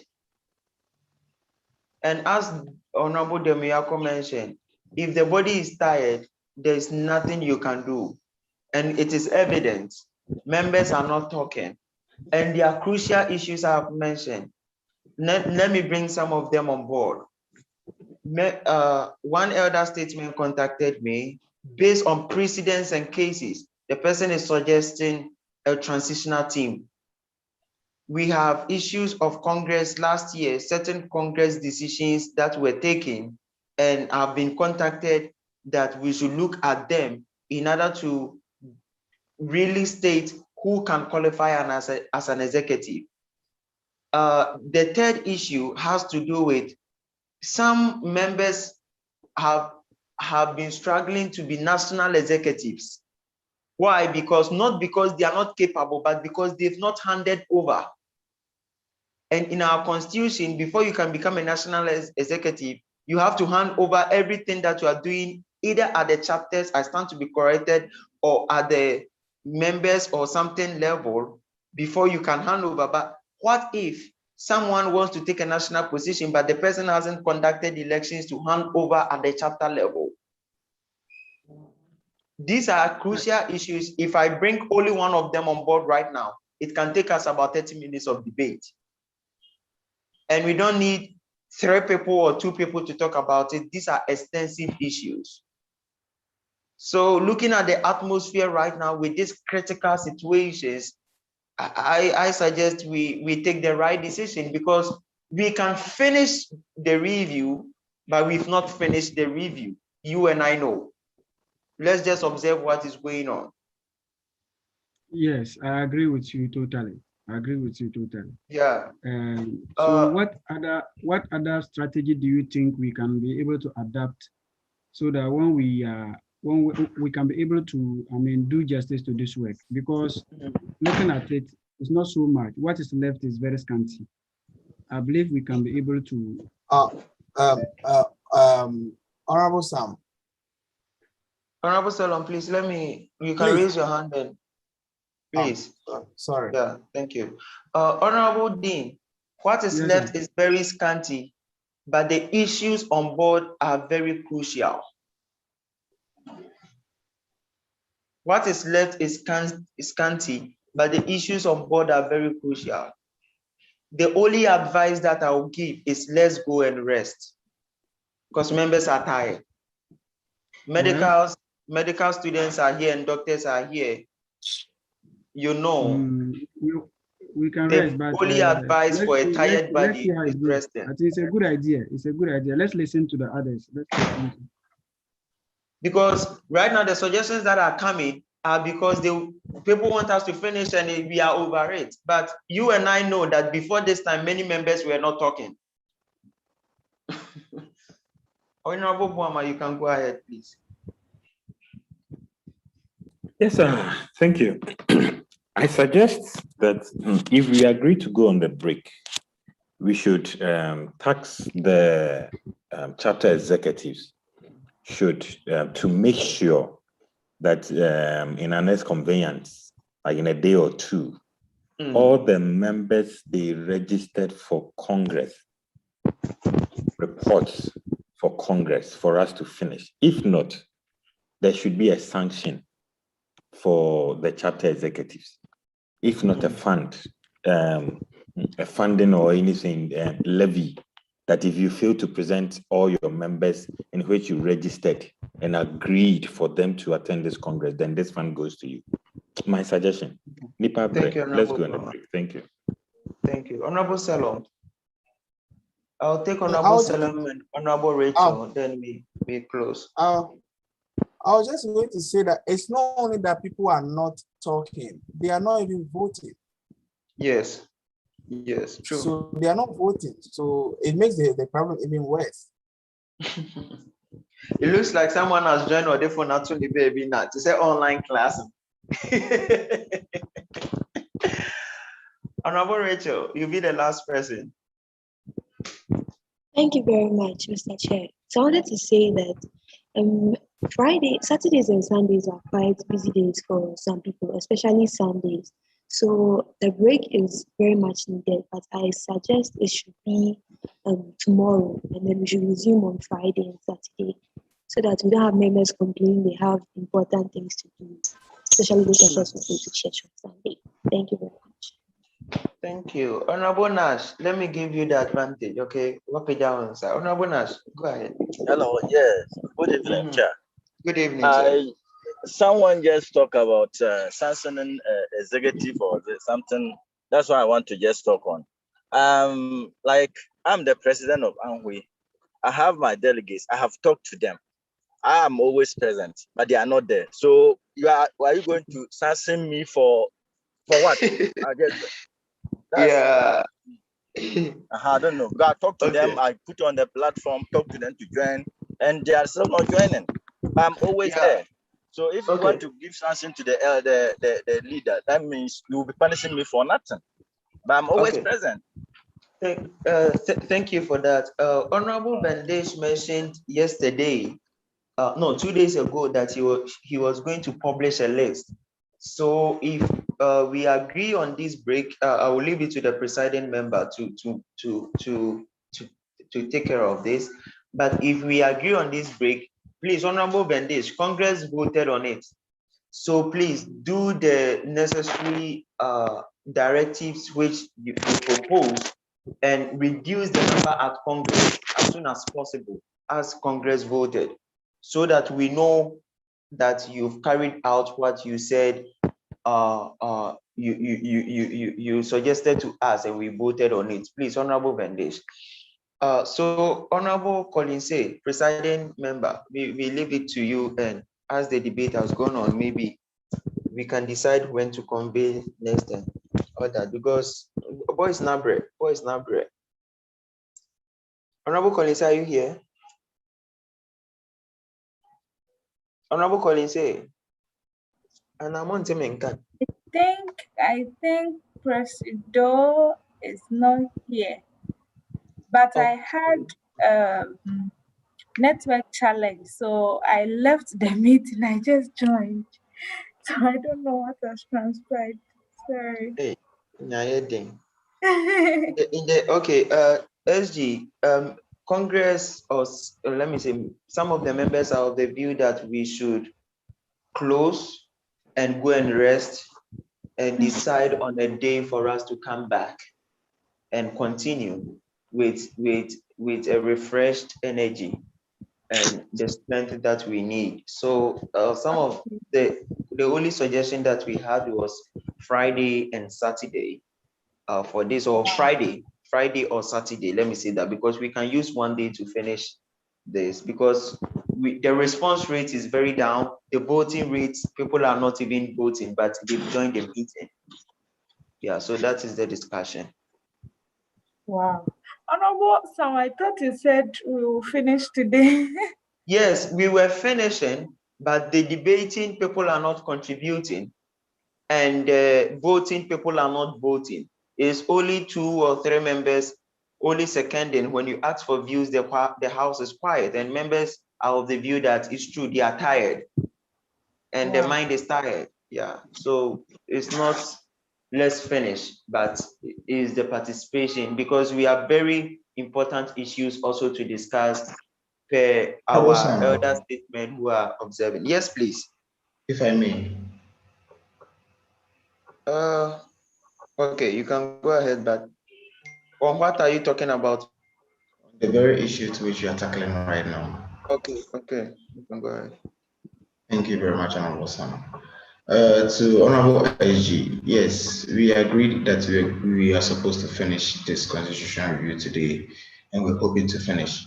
But it wouldn't be prudent on our part to have myself seconding always, with a fear always giving contributions, with you giving contributions, with Honorable Boama giving contribution, Honorable Ameyao, and then Honorable Nash.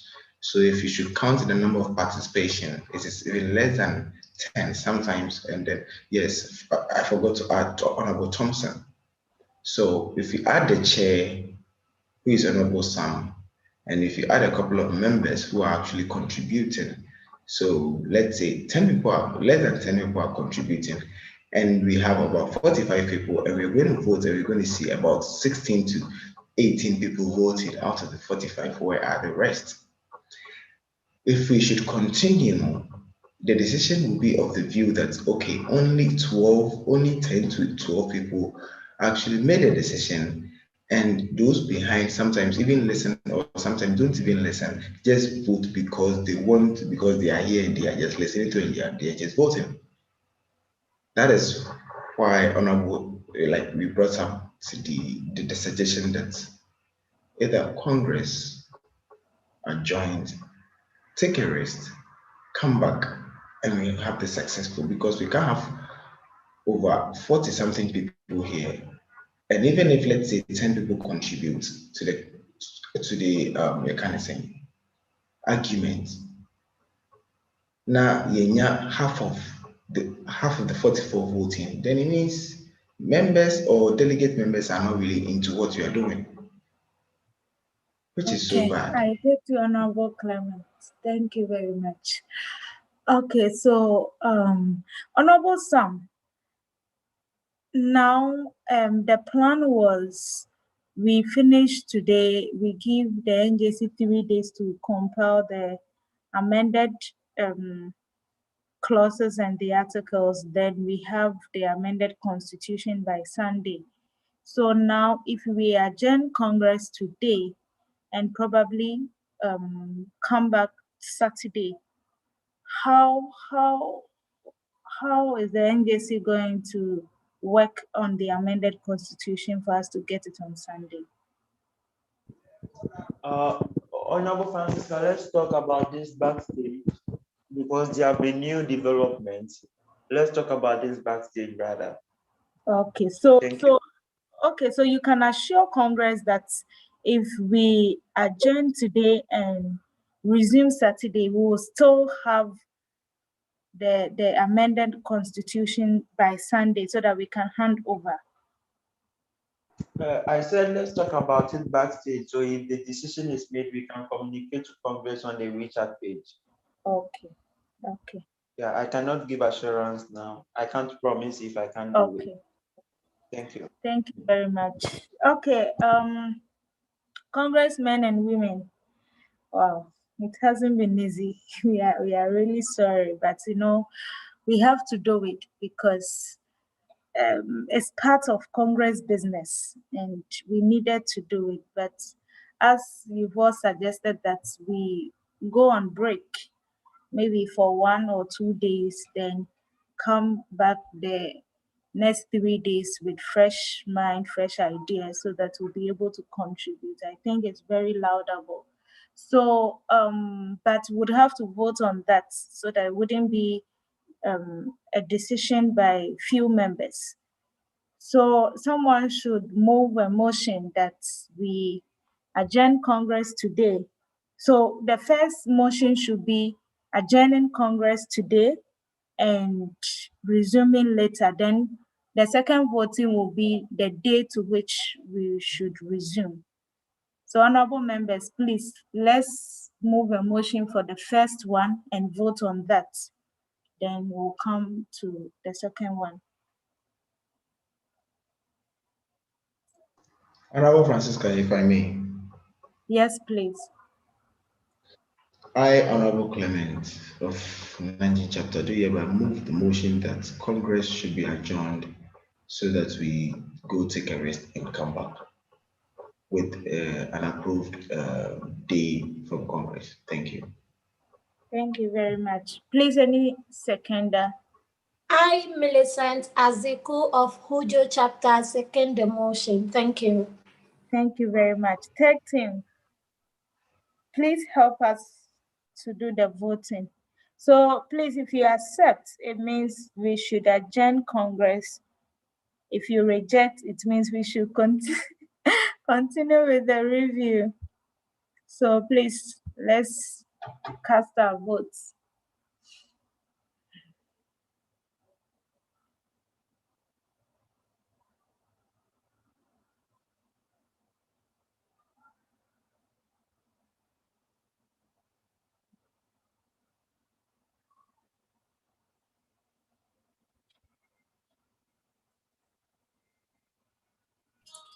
People will reject Spain. People will reject attack.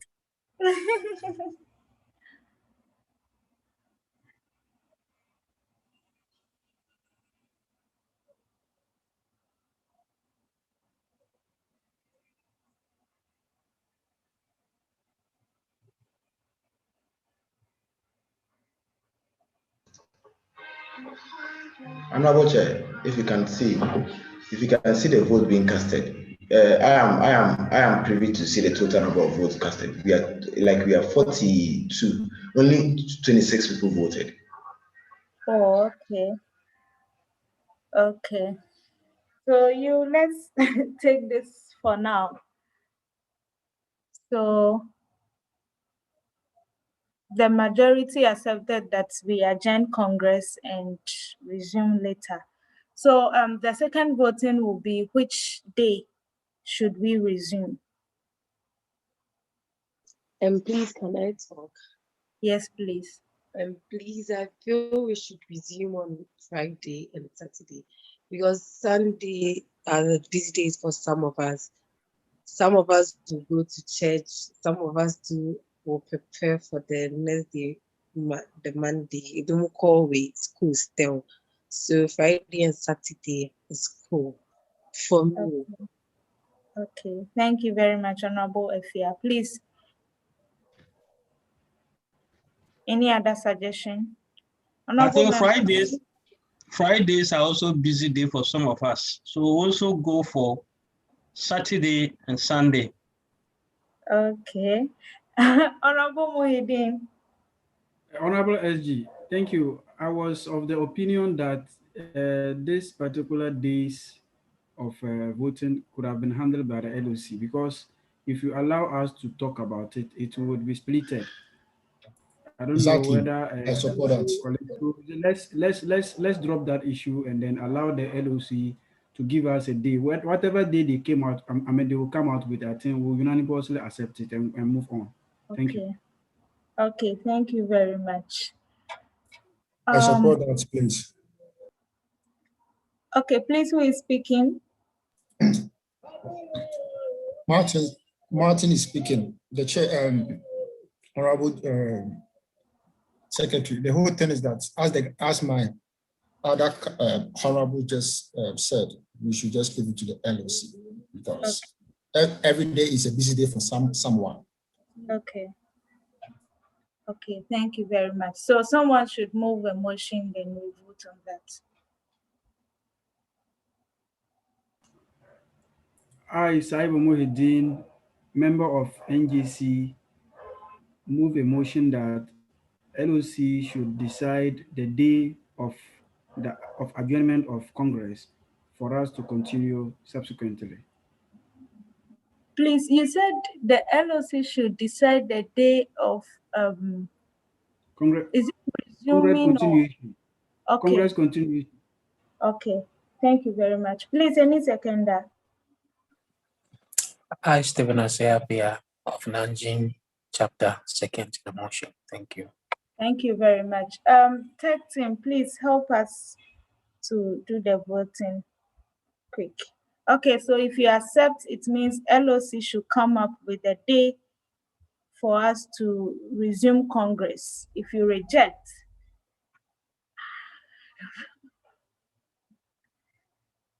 it means we should decide.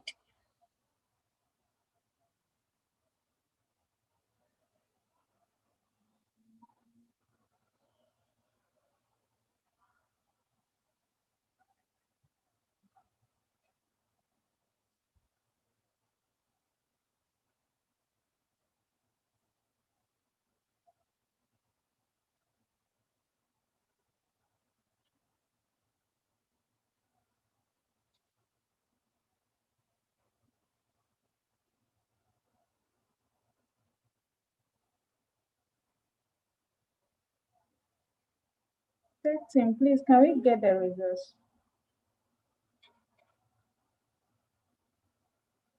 Okay, so 96% of members here accepted that the LOC should come up with a date for Congress to resume. So, honorable members, on that note, we will adjourn Congress. So, and LOC come up with dates. Okay, so I will call Honorable Stephen to give the closing prayer so that we go and rest. I know we are tired. Honorable Stephen from Nanjing. All right, shall we pray? Dear Father, we thank you once again for your grace and your mercy that has kept us till this day. We say thank you. We thank you even for today's meeting and how far you have brought us. Father, we present today's proceedings and everyday deliberation into your hands. Pray that you preserve it, that you cause your good success to reign upon it. Even as we disperse, we pray that, Father, may you preserve each and every one of our lives and everything that concerns us, O God. That in return, we shall come refreshed and strengthened in the power of your might. to champion the cause of this union. We thank you. We give you praise. In Jesus' mighty name we pray. Amen. Amen. Thank you very much. So, honorable members, please let's go and have a rest and wait on the LOC to come up with a date for us to resume Congress. Okay. Yeah, DJ, please give us some morale. Honorable Eji. Yes, sir. Please kindly remind the DJ about our program yesterday. We agreed that he played Katangi song and I requested for Continentals. Conti, okay. Mr. DJ, please. We want Conti. Eddie, are you from Africa Hall? No. Okay, don't worry, you are. Because they are our ladies. They are our ladies. Oh, okay. Where's the DJ? DJ, I beg you. Today, I don't want to hear anything from him. DJ is also tired. He's tired. Yeah. So okay, thanks very much. DJ Atokwamena, DJ 1. Let me be playing on his behalf. Okay. Hey. Clement, let's see you dancing. More volume. Yabo. More volume.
No face, la la la. The public can go face. No face, la la la.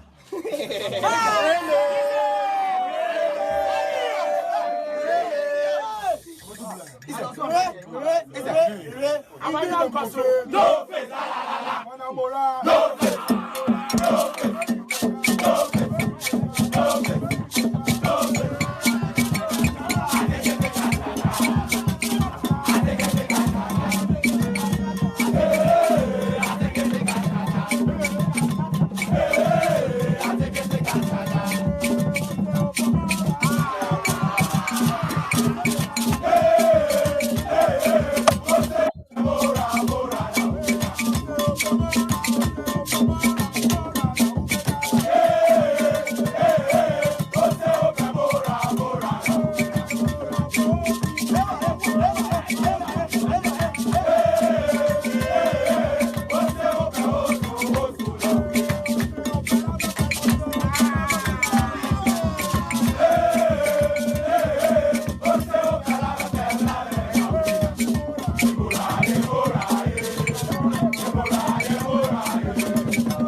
somebody who wants somebody who wants somebody. I like somebody who take somebody who wants somebody who take somebody. I want somebody to somebody.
One day when I get some bella, I find the yabuno, I put some teta, I swear, bella no na I'm going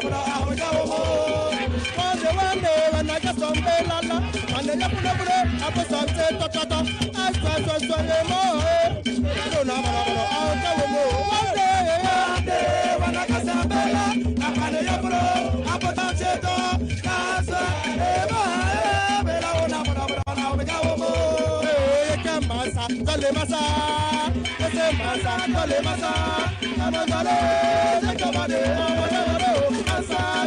going one day.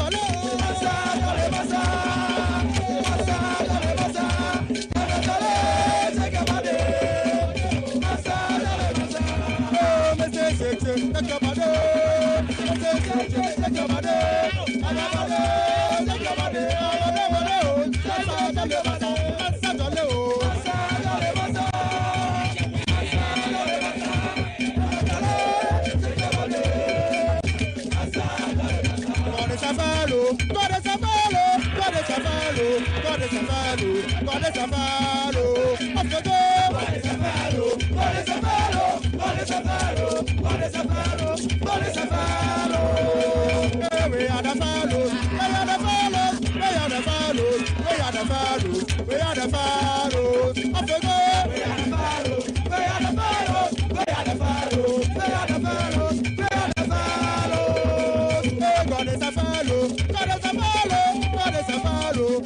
Majadona, Segadona, Benzidona, Alankadona, Skinny Dona, MF Dona, Zongo Dona, Tomboy Dona, Ususudona, Ususudona, Ususudona, Metodona, Rosidona, Biaradona, Naradona, Catidona, Catidona,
Katange, rest not fellow. If you touch me, I will shock you. I am a Katange, rest not fellow. I am a Katange, rest not fellow. I am a Katange, rest not fellow. If you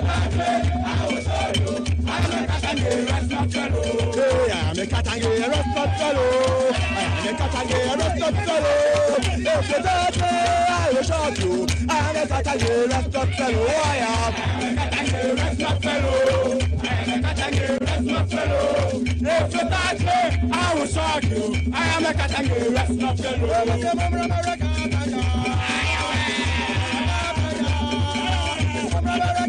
rest not fellow. I am a Katange, rest not fellow. If you touch me, I will shock you. I am a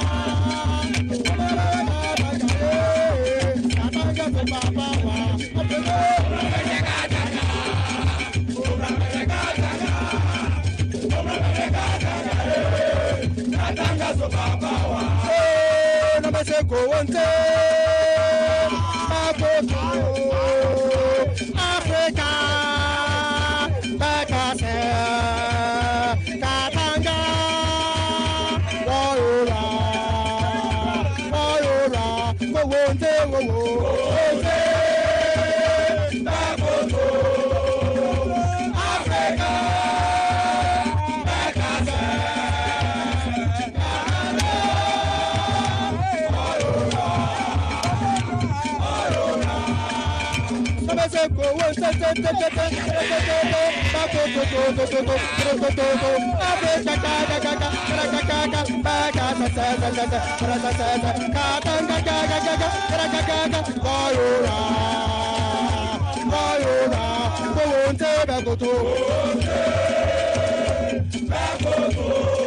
fellow.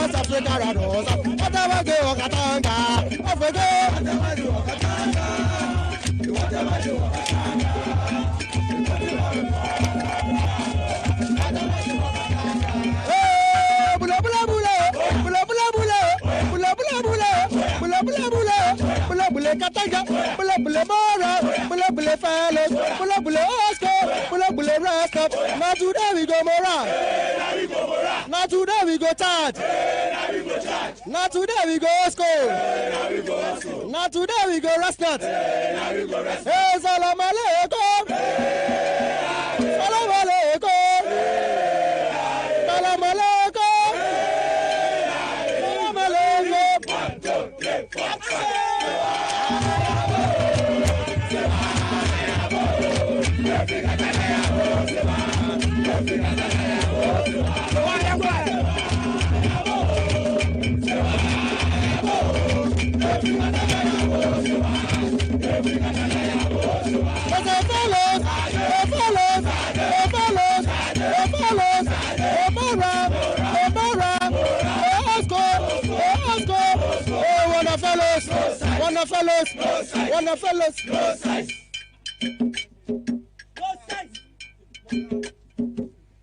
Wana Sega, no size. Wana Alanke, no size. Wana Obia, no size. Wana Threaten, no size. Wana MF, no size. Wana Isaiah, no size. Wana Cambiaso, no size. Wana TM, no size. Wana Kwam, no size.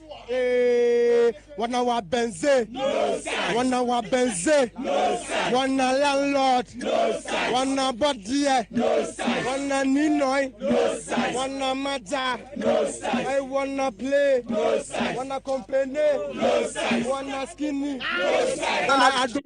No size. I wanna fuse? No size. I wanna fox? No size. No size. Wanna sell no size. Wanna Fanta? No size. Wanna Fanta? No size. Wanna Fanta? No size. Wanna Fanta? No size.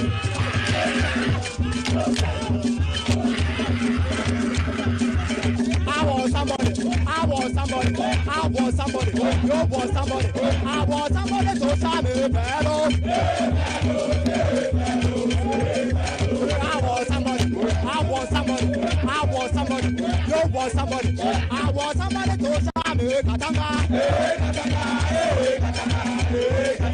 I want somebody to carry me home, mama. I want somebody to carry me home. I want somebody to carry me home, mama. I want somebody to carry me home.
Angel Siamia, Obey small boys,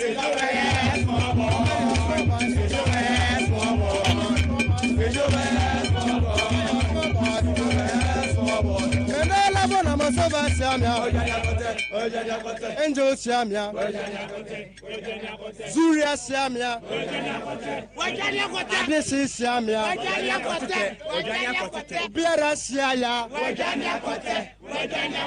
Biara Siaya, Obey small boy,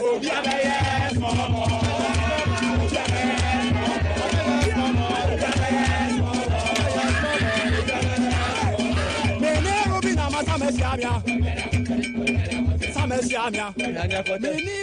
Masamesiamia, Samesiamia, Obey small boy, Samale, small boy,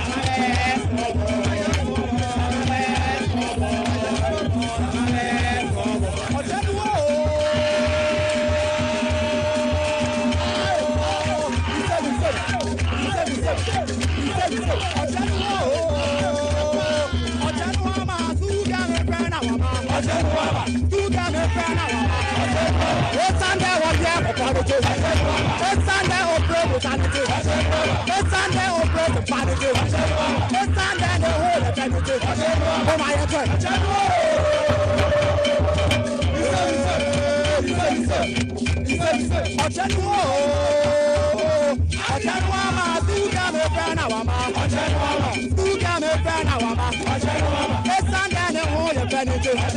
Sunday open Americanity. Sunday open modernity. Oh my